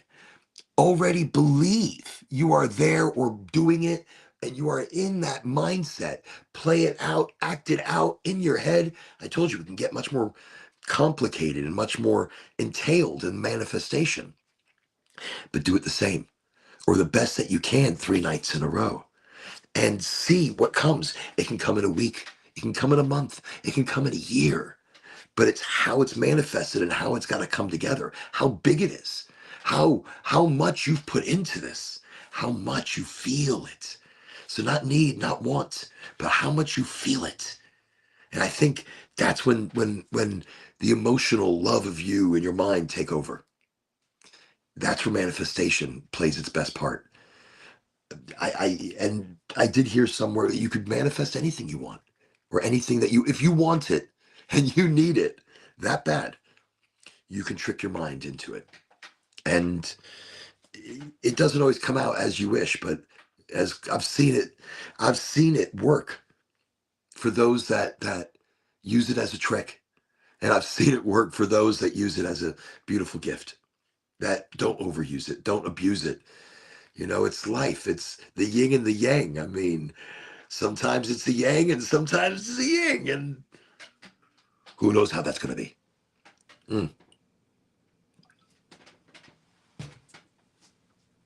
It's very fishy, but delicious. Absolutely. Okay. So the journey of authenticity. And we're talking about needs and wants. And it's such a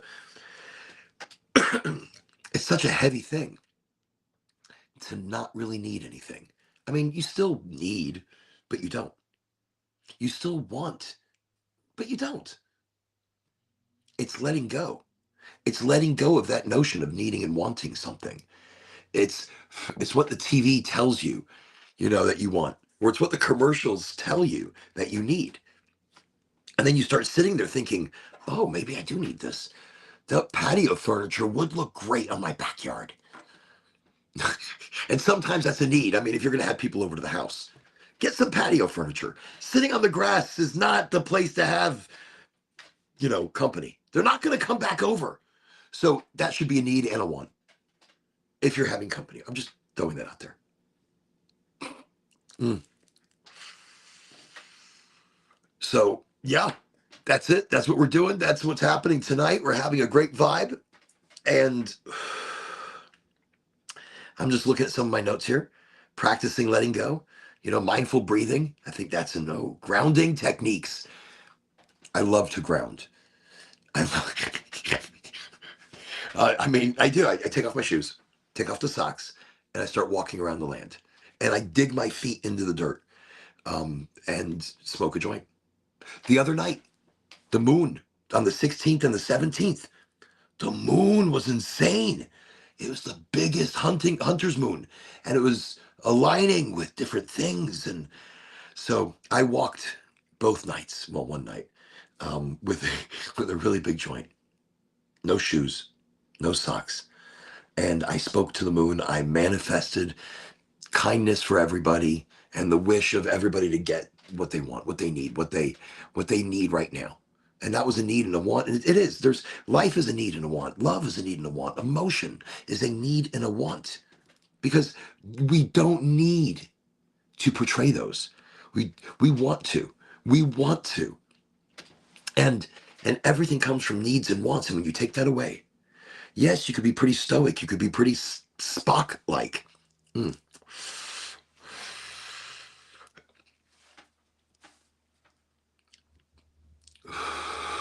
Or instead of being Spock from Star Trek and being stoic and emotionless with having no needs, no wants, nothing, just existing and contributing. So you can be stoic like a Spock, or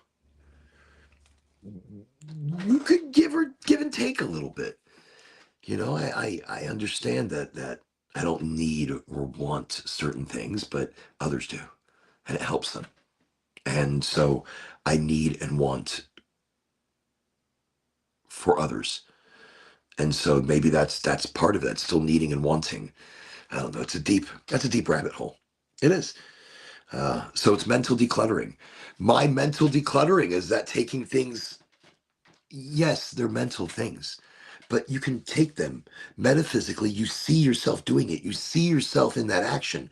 You grab your issues and your problems, see yourself doing it, and put it on that imaginary table. Put it down. Let go. Let go. Don't think about it. Don't bring up the past. Don't live back there. Now is when things are happening. I'm not saying forgive. I'm not saying forget. I'm not saying don't think and don't let it emotionally charge you, but don't. Think without that emotion. Think without that history. Think without any of that and look at it as something just fresh so that you can look and breathe and think. It doesn't necessarily mean anything changes. Does it mean that you are so different in just because you're mentally decluttered doesn't mean now everything comes together, but sometimes it does. Sometimes it does. All right. Simplicity. I love keeping things simple. I like enjoying the taste of now. Look, when I say that, I'm always talking about the taste or the smell or the pleasure of now. I don't often eat hamburgers.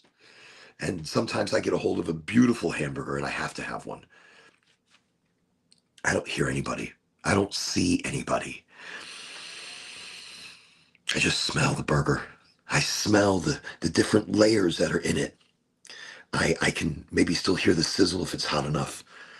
And as you bite in, you hear the crispness of the ingredients or of anything that you chomp into, and you're hearing it, you're tasting it, you are feeling that burger. That's like you are now part of that meal, and every flavor you are appreciating, every smear of something that's been put on for that individual taste bud, you're tasting it.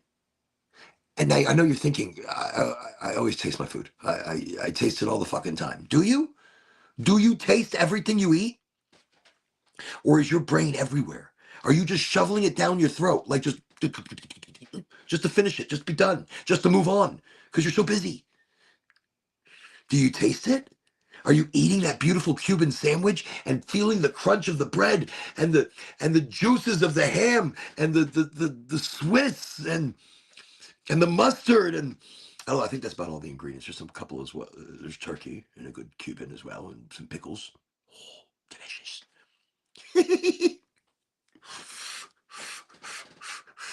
I've been dreaming about a good Cuban. Let me tell you what. Ooh, if you have a good parrilla taco, like a cheese outside fried grilled taco with beautiful meats and just exciting, delicious. I, I get excited about food. Don't even know what I was talking about now. Just started busting out some food and I'm like, oh, I'm hungry. That's delicious. Delicious. By the way, thank you everybody for coming here and listening to my rantings and ravings of just food dishes. If you haven't done a food dish, there's one. If you're in Texas, you should be able to find it pretty easily. Here in Florida has come to be a difficulty, actually an impossibility. I have not had it good. And I'm talking about oh wait, what am I talking about? Now oh my god, my brain. See, I mean I know the food. It's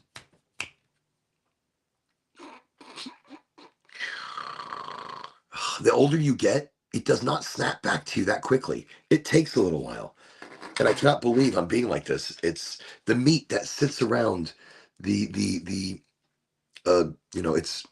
it's a delicacy, but in Texas, what is it? It's a taco. Oh, but I mean soft taco. And anyways, the meat stews for like 2 days and with garlic and onions and it'll pop back to me later. I don't know what my problem is right now. It's been so long since I've had this dish. Okay, I'm high. You know you're high when you can't remember shit that you normally would remember. I mean, like easily remember.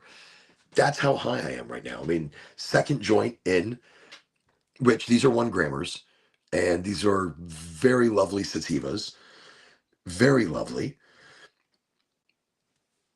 Am I still medicating? Yes,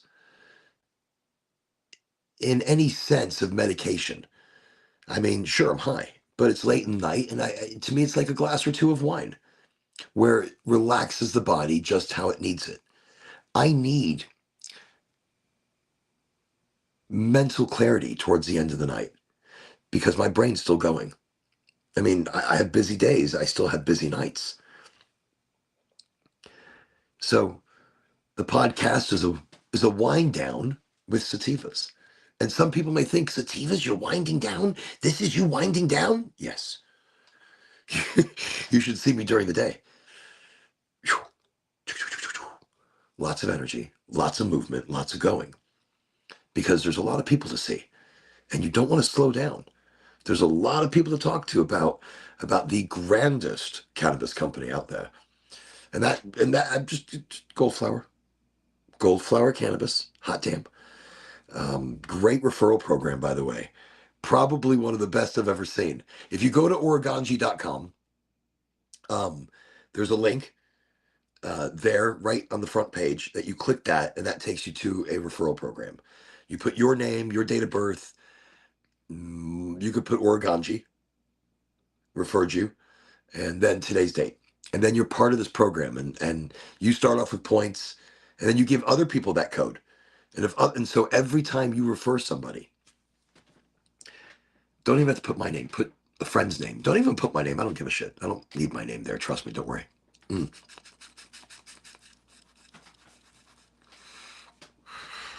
So if you go to the website oregonji.com, click the code, put your name, and then you could put your friend or your wife or your buddy's name as the referral. And when each one of you shop at Goldflower, you get each other's points. So your point system, which points work as cash, are doubling and tripling each time each one of you shop.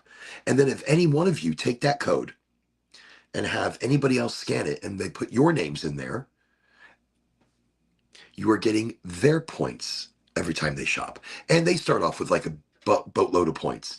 It is probably one of the best you spend, they spend, we all spend kind of point system.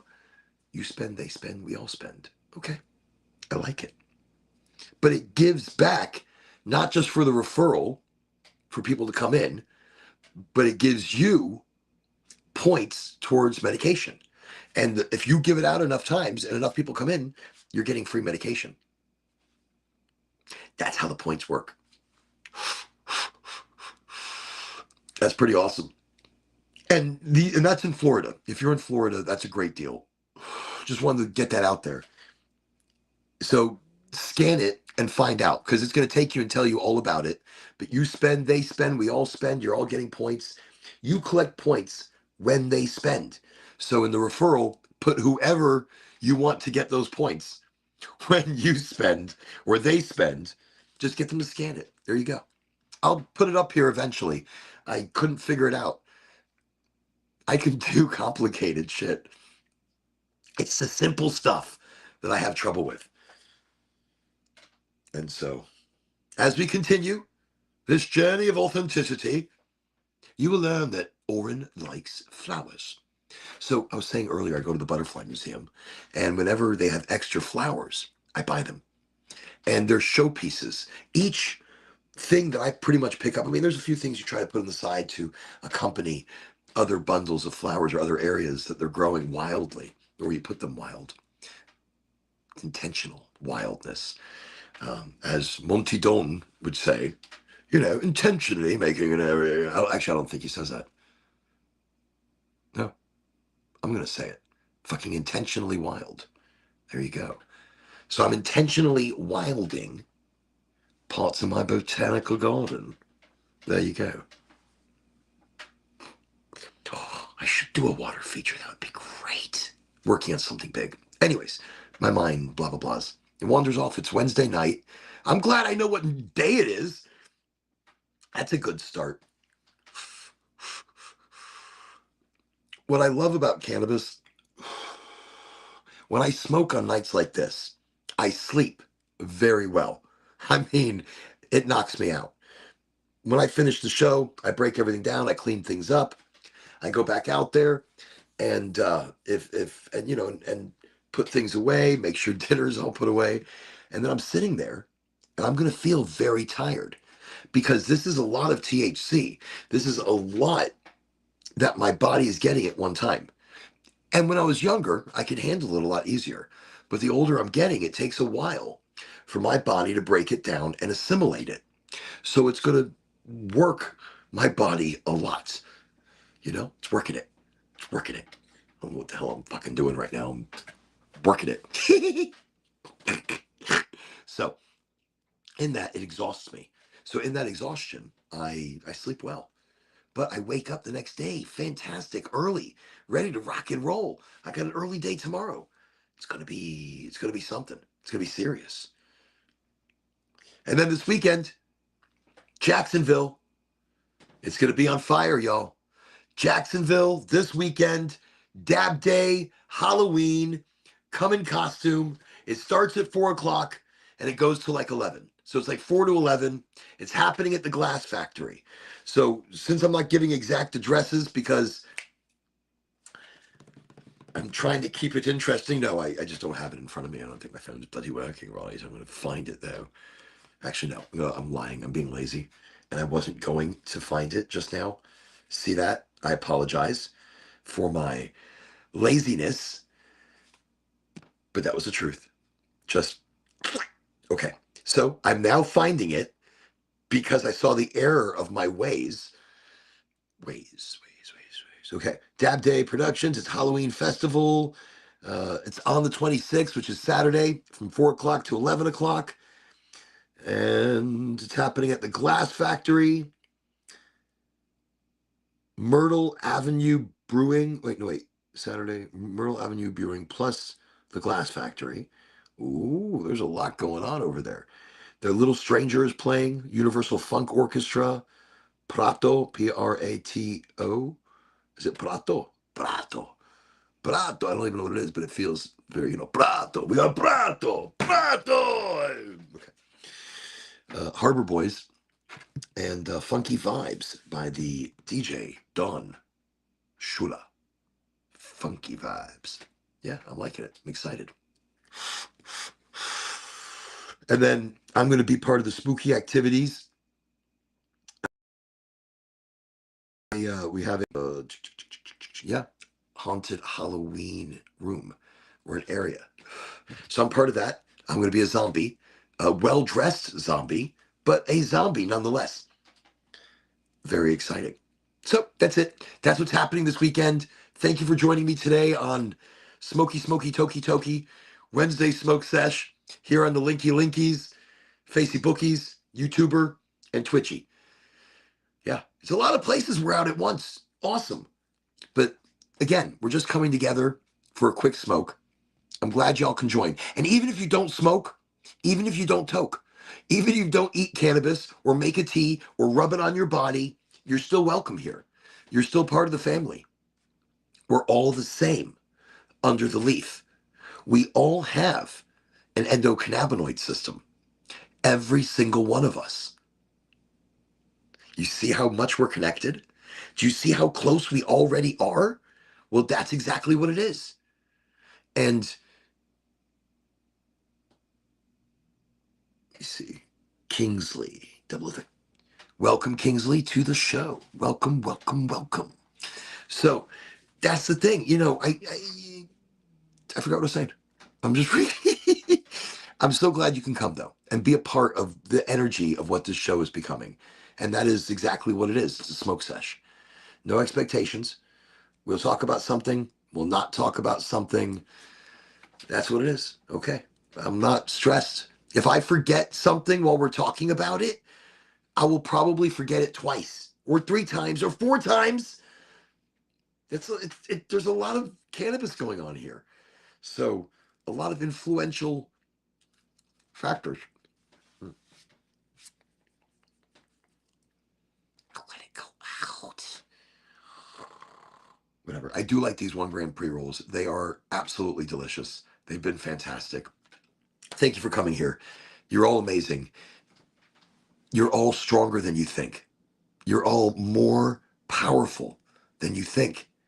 And what I was saying a second ago, we're all the same under the leaf. We all have the endocannabinoid system. We're all in common there, but we're in common in so many different places. You don't have to smoke to be here.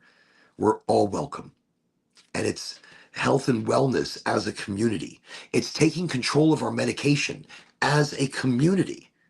And that's what this is.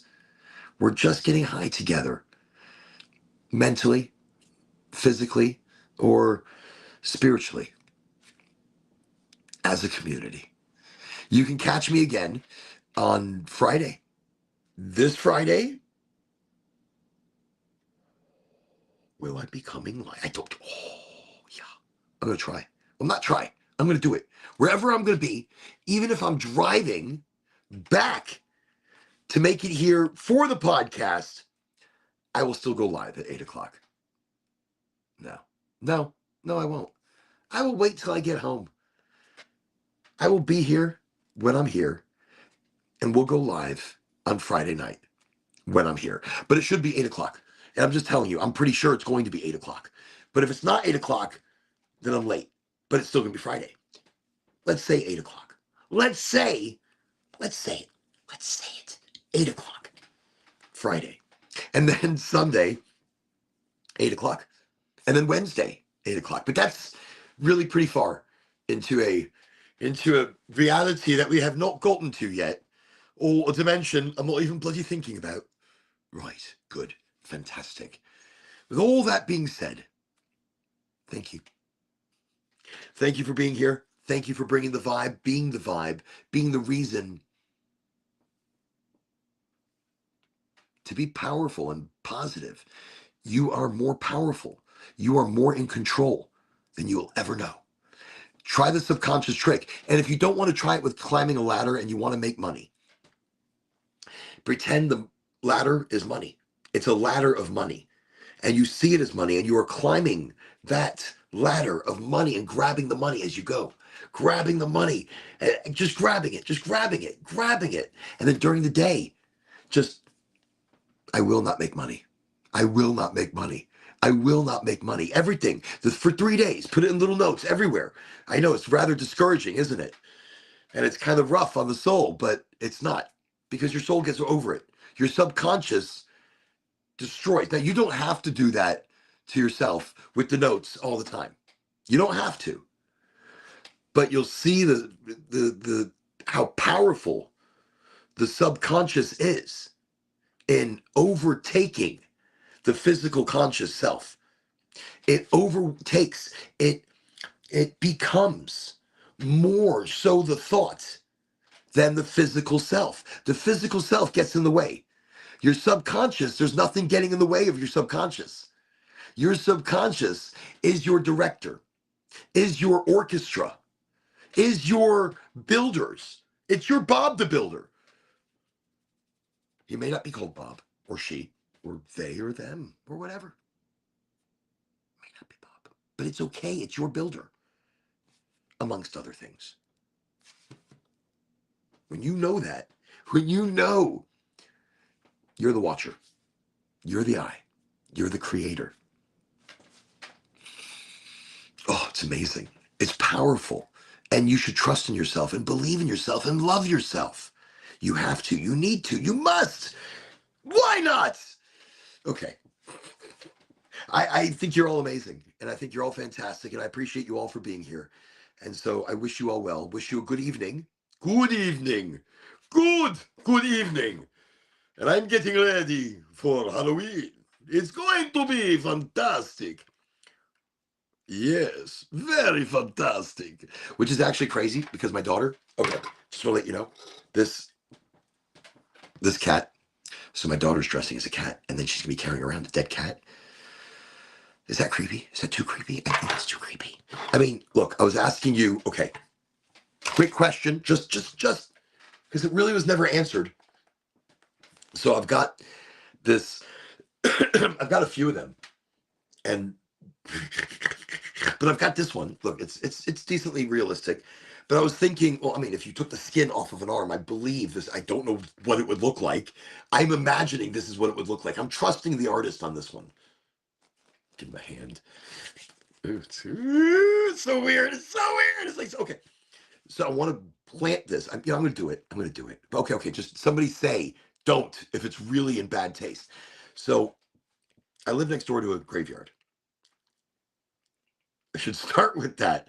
But I mean, they're attached to the back part of my, or the side part of my land that faces the street.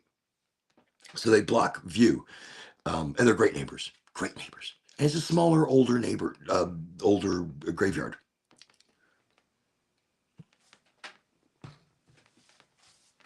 Out on the road. I mean, I'm the next door neighbor to the graveyard. But there's a considerable distance from the last grave to my mailbox. So I was thinking of burying this up to like up to here, and kind of like have it like put a rock, like a little small gravestone. No, is that bad? That's bad. That's bad. Okay. Just coming out of the ground, no little gravestone, just a hand coming out of the ground right by my mailbox. Is that in bad taste? Because I'm next door to a graveyard? Because it's that close? I mean, excuse me. And because I'm asking, do I care? Because I'm still gonna go bury it in the ground late at night, and I won't take, I won't fess up. Who did that? I don't know. That could have been anybody. Anybody here with a shovel, and just, because people come out here with shovels and and body parts all the time. I mean, we're by a graveyard. So nobody's saying anything. Nobody's saying anything in the comments. So I'm going to trust that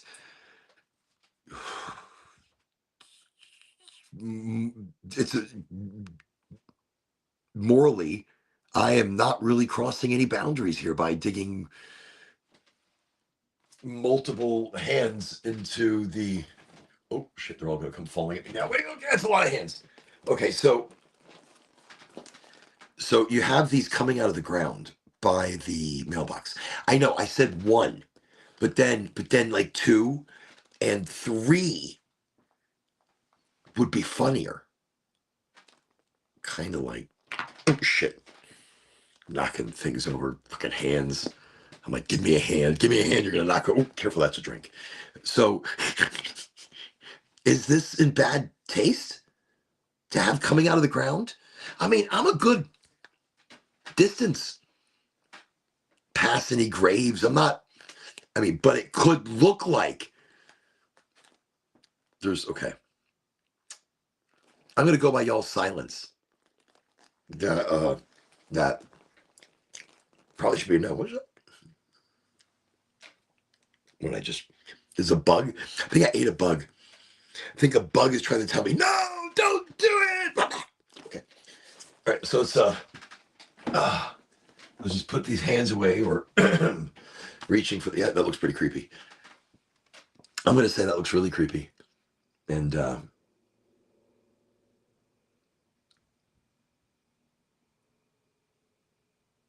don't know what that was. Look, I start talking about burying things on the land, and I tell you guys, it gets creepy out here. Out here on the land, it is. I not many people want to walk at night, even with a flashlight.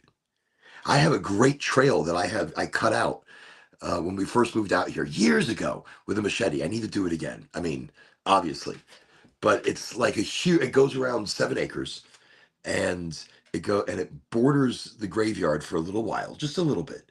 And you pass the graveyard, and now we have a new neighbor that just moved in and has a whole ostrich farm and donkeys and ponies.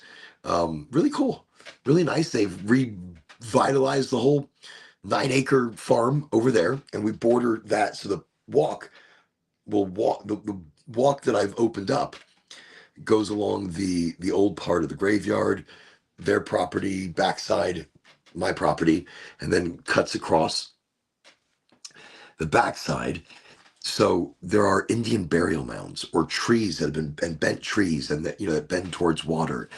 There's so much history, and during the day it's a great walk. At night, it's something different. It's not this. I mean, I'm not afraid of the dark, and I walk everywhere without light, and I do it here. It doesn't bother me. Not always. Sometimes, out of the blue. I mean, look. Ange does not like to mention what what it is. She calls it a skinny, and I say it's a skinwalker or a fucking angry gigantic chupacabra. I don't know, with a cloak that shifts, that's smoky and transformative. I've seen different things at different times, but they're all this. I I think the only time I get scared and I run is when I see eyes, and that's the last time I ran. And it wasn't that. All right, so it was two occasions. So last time, my daughter lives right here in a unit right outside the main unit, and she was going home, and we opened the door, and we heard growling, like a low hum growl or something, and she's looking at me. She goes, "Do you hear that?" I'm like, "I do," and it felt like it was maybe 50, 60, 70 feet away in the darkness, but it wasn't total. It was total darkness where it was coming from, like total pitch fucking black. But around it, I can see like the night, and it was dark outside, but fucking total fucking pitch black, and then you could fucking see shit, and I could hear growling, and I was like, "The fuck is that?" I'm like, so I walk, and I'm a big fucking tough guy, so I slam open the door. I walk out there. I'm like, "All right, whatever's out here, back the fuck up, back the fuck up. Here I am, Orange here," and I maybe 20 feet away, maybe closer, 15 feet. I heard a close. Fuck this shit. Turned around, grabbed my closed the door. My daughter into the house, moved her into the house, closed the door, locked it. I'm like, you're not going outside right now.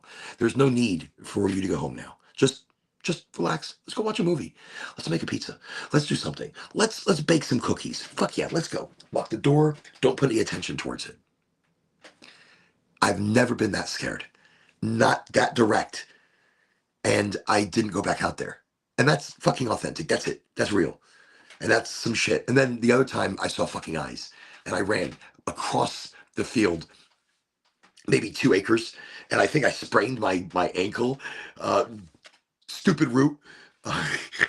There's a few of them. I think I was like diverting poop and a poop root. Dog's like the poop right by the root. You know, I'm running. That's not a good combination. So eyes. And I ran.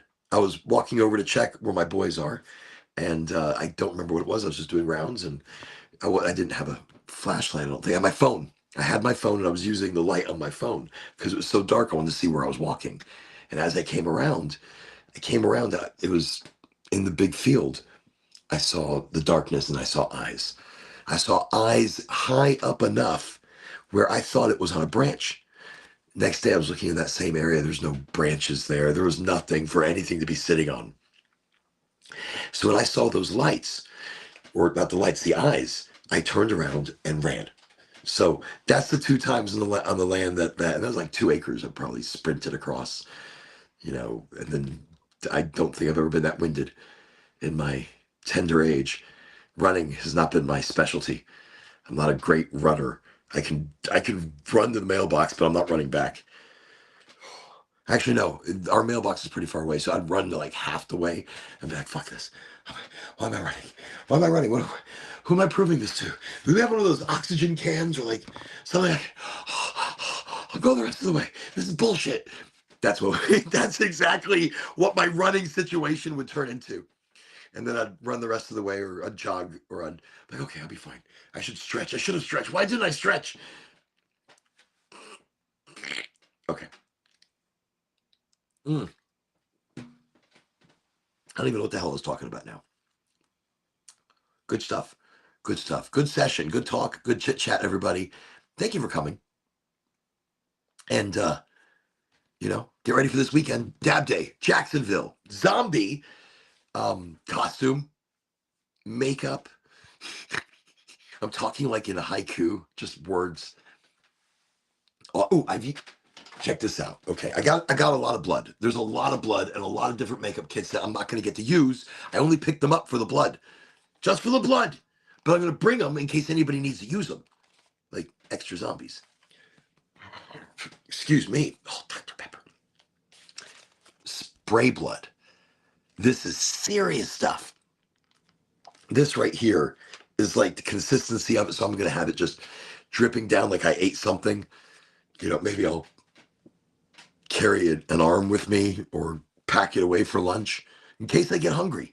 I mean, it's going to be a long day. I'm going to be zombieing for like 6 to 8 hours. You want to make sure you want to pack, but pack light. So just an arm would be nice, just one. I'll leave the others for a later snack. It's like a turkey leg at the Renaissance Fair. But instead of my turkey leg, I've got just, you can nibble on a few fingers. There's some really great meaty parts here that you just kind of tear right into. Maybe they can smoke it for me or something. I don't know. I think I like the creepiness of Halloween because the veil is so thin.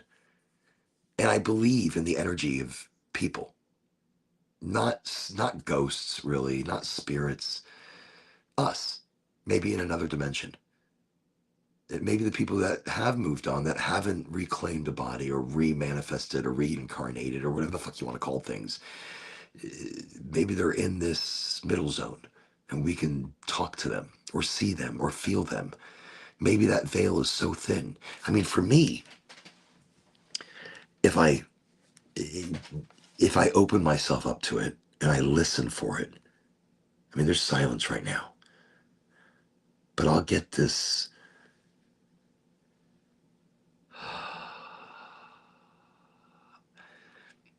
I think because I don't listen and I'm too fast with everything. I just don't listen for it enough. But when I do, I can hear it. And I know it's going to be silly to hear this, but at first it sounds like code. Just if you've ever heard a fax machine, or wait, even earlier than a fax machine, a telex machine. I know that's fucking old. See, now it's getting like really loud. I mean, like, wow. Um,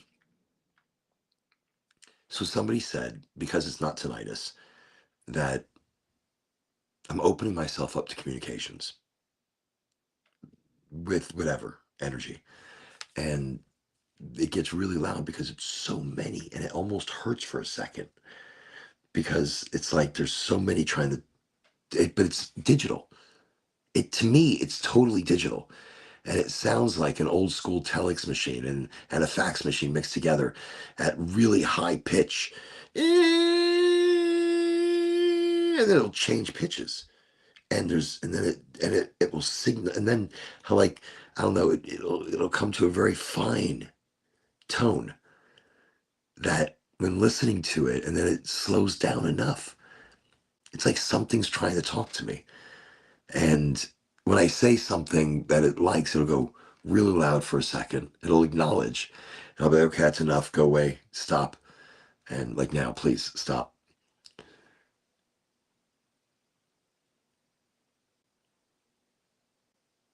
And it's gone.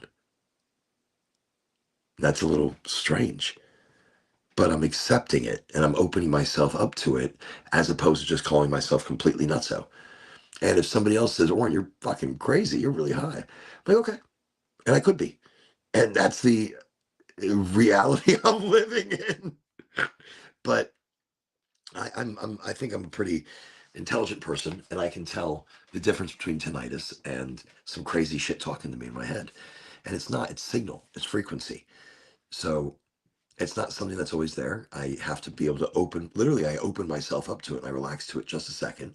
I allow it to try to communicate or whatever it might be. Who knows? Or maybe it's me. And in some weird mystical way, if it's tinnitus, I'm able to make it go away. It's tinnitus on call. You know what I need? I need tinnitus right now. I need an issue with my ear. Go, enjoy yourself. No, no, don't. Whatever you're thinking, don't. Stop. Thank you. Like, you know something? I'm not feeling enough pain in my shoulder. Let's hurt a little bit. Oh, there you go. That shit hurts. Yeah, I'm glad we got that going. No. Why would you want pain on call? You don't. I think there are forces beyond our understanding and beyond our control.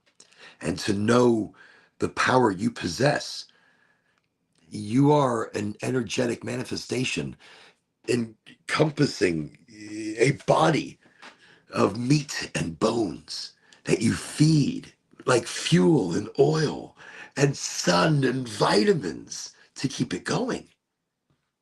But you are just the energy inside of it. This is thousands of organisms working in a synergistic love of energy. We we depress ourselves. We hold ourselves back because we think too much of yesterday.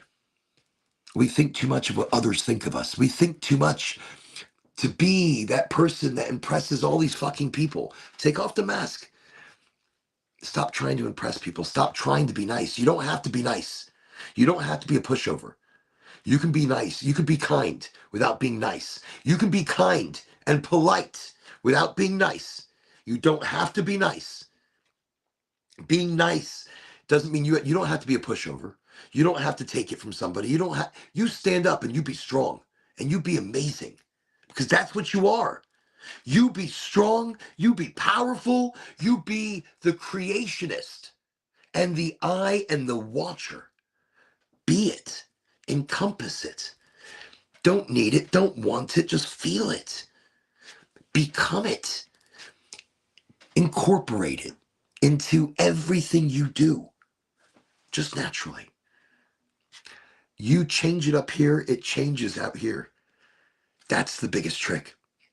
I wish that's the one thing I can teach to anybody and everybody. You change it here, it changes out here. It changes for other people as well. I come to places, I know I am energetic. I know I'm loud. I know I'm wild. I know I kick the doors down. I set the tables on fire, metaphysically, metaphorically. I burp. What the fuck? What the hell is coming out of my mouth? But yes, and I bring energy. Sometimes it's too much. That's why I'm good in short bursts. Or in person, I'm even louder sometimes. Or not. It just depends on the vibe. It depends what I take in. But it's never to be too much. It's just to be. And I try not to let how others feel determine my energy and my mood. I don't lessen myself for anybody.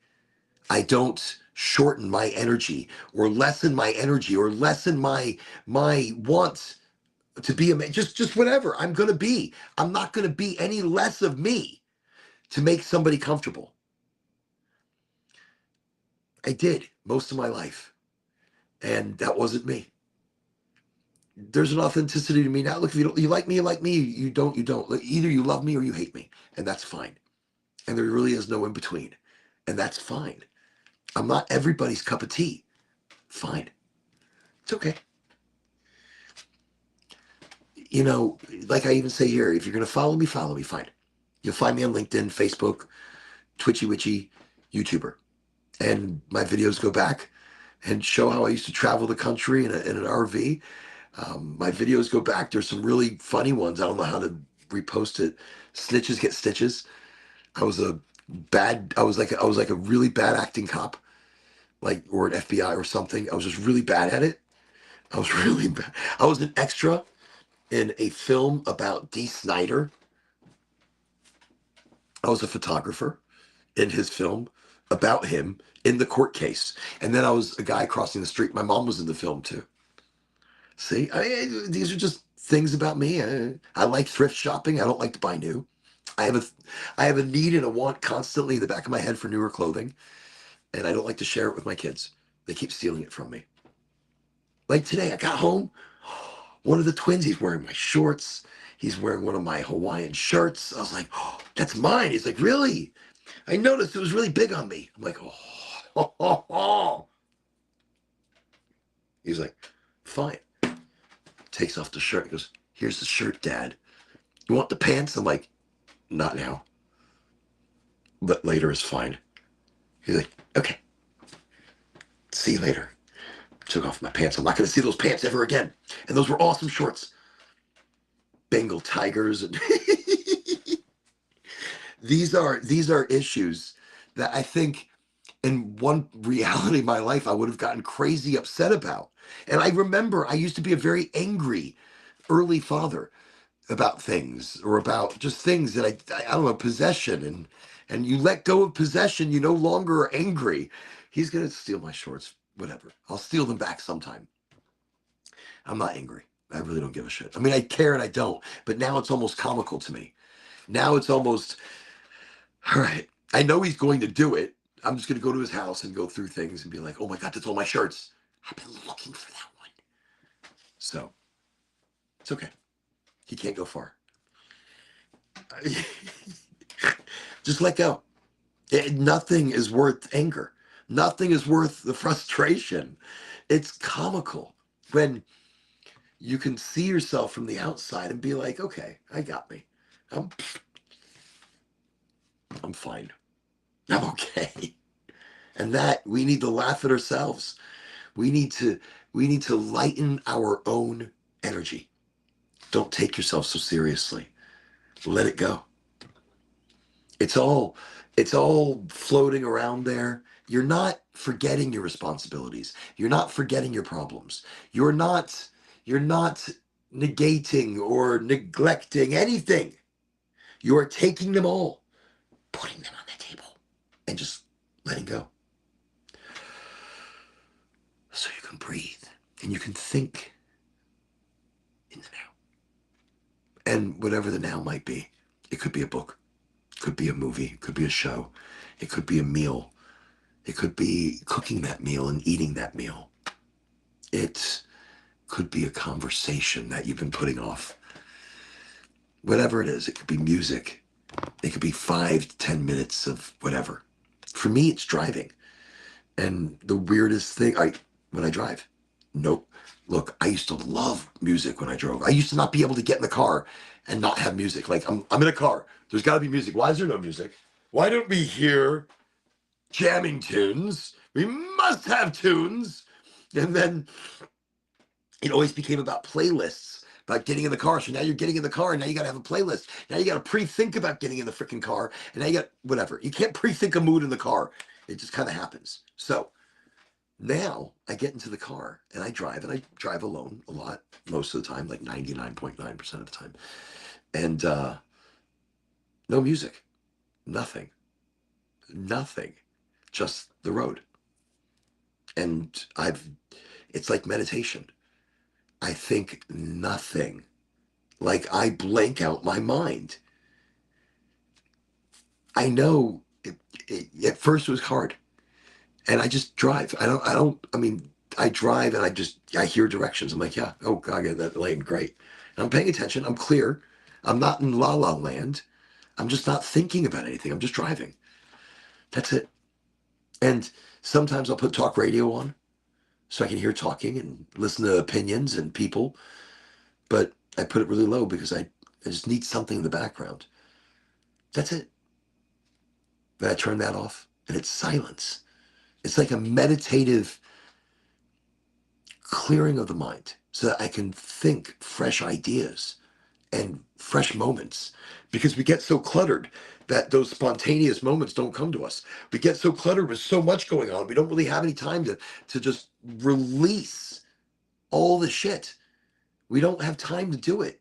We don't find time. And new ideas, we have to like almost force and pull out of us.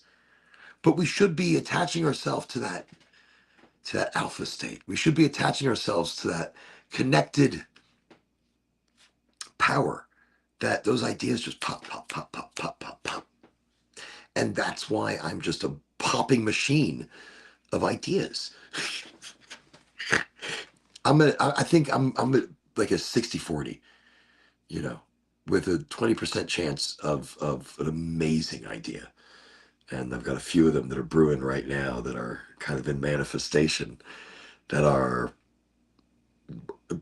industry changing for the medical market. It's what it needs. And it's amazing. So I don't give anything out about it because it's not and it is and it's not and it is and it's happening, baby. And woo, okay. Thank you for joining me. I just talked on. I just talked on about absolutely nothing and rambled like for like another 20 minutes. That was some crazy shit. You all have an amazing night. Do amazing things. Be amazing. You have an amazing week. Your power and powerful. All of you bring that power. My love and prayers go out to everybody overseas dealing with the worst of times, in the craziest of times. Family, be careful, be safe. We think about you always, nonstop. And those that are in other states that are thinking about us and we're thinking about you, be amazing. You know, don't overdo it. Just be you. And that's it. That's it. Everybody, just be you. Just be you. You don't have to be nice, just be kind. Have an open heart, but don't let people trample over it. Stand up, be strong, be fantastic. Okay, I'm going on again. It's like I start getting excited. There's things to talk about. There's always things to talk about. There's always positivity to put out there. That is the most important thing. It's knowing you, believing in you, trusting in you. You are the strength that you look for. You are the power that you look for. Don't trust in somebody else for the power. You are the power. You are the knowledge. You are the energy. You are the intentional superhero. You got to believe it. Every day, I do. Every day, I believe it. I wake up and I believe it. cloudy days, rough days, rainy days, windy days, cold days. I don't give a fuck. I get up and I believe it. I get up and I know I'm a badass. I get up and know I'm a superhero of weed. I know change is going to happen. I want to be a part of it and I'm going to help it. I'm going to educate. I'm going to motivate. I'm going to help illuminate. Ooh, check that out. Every day that I'm working, I am working like my Speedy Gonzalez. I'm working with energy and motivation and intention and love. Every day that I work, that's what I'm working. And no matter the weather outside, the weather up here is sunny and cool and calm and amazing. And whoo, we're going to fly right through it. I've worked through hurricanes, tornadoes. Here in Florida, I've been a field rep dealing with doctors and cannabis for 7 years, 8 years. Holy shit, holy. A long time. 7 years,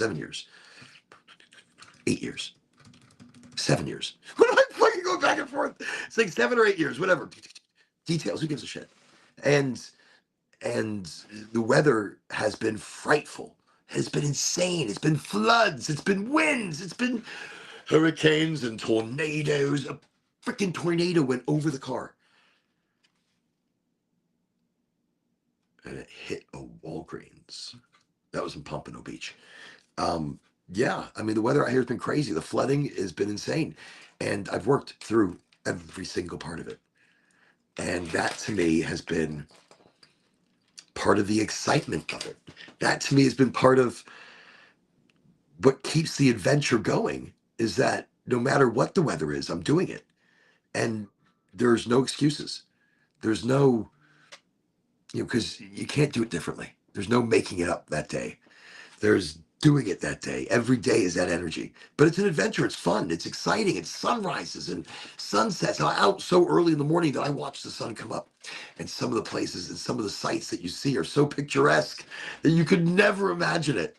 And every day sometimes you get that. And then some nights it's so late that I get home. I watch the sun come down and give us the last of its beautiful colors. That beautiful magic that it just those moments. And that's a magic of its own. So every day. And I don't even know what the fuck I was talking about again. Just be amazing. Just be you. Get the fuck out of here. I'm leaving. I'm going. I'm buying. All right. I'm going to go pull this thing down.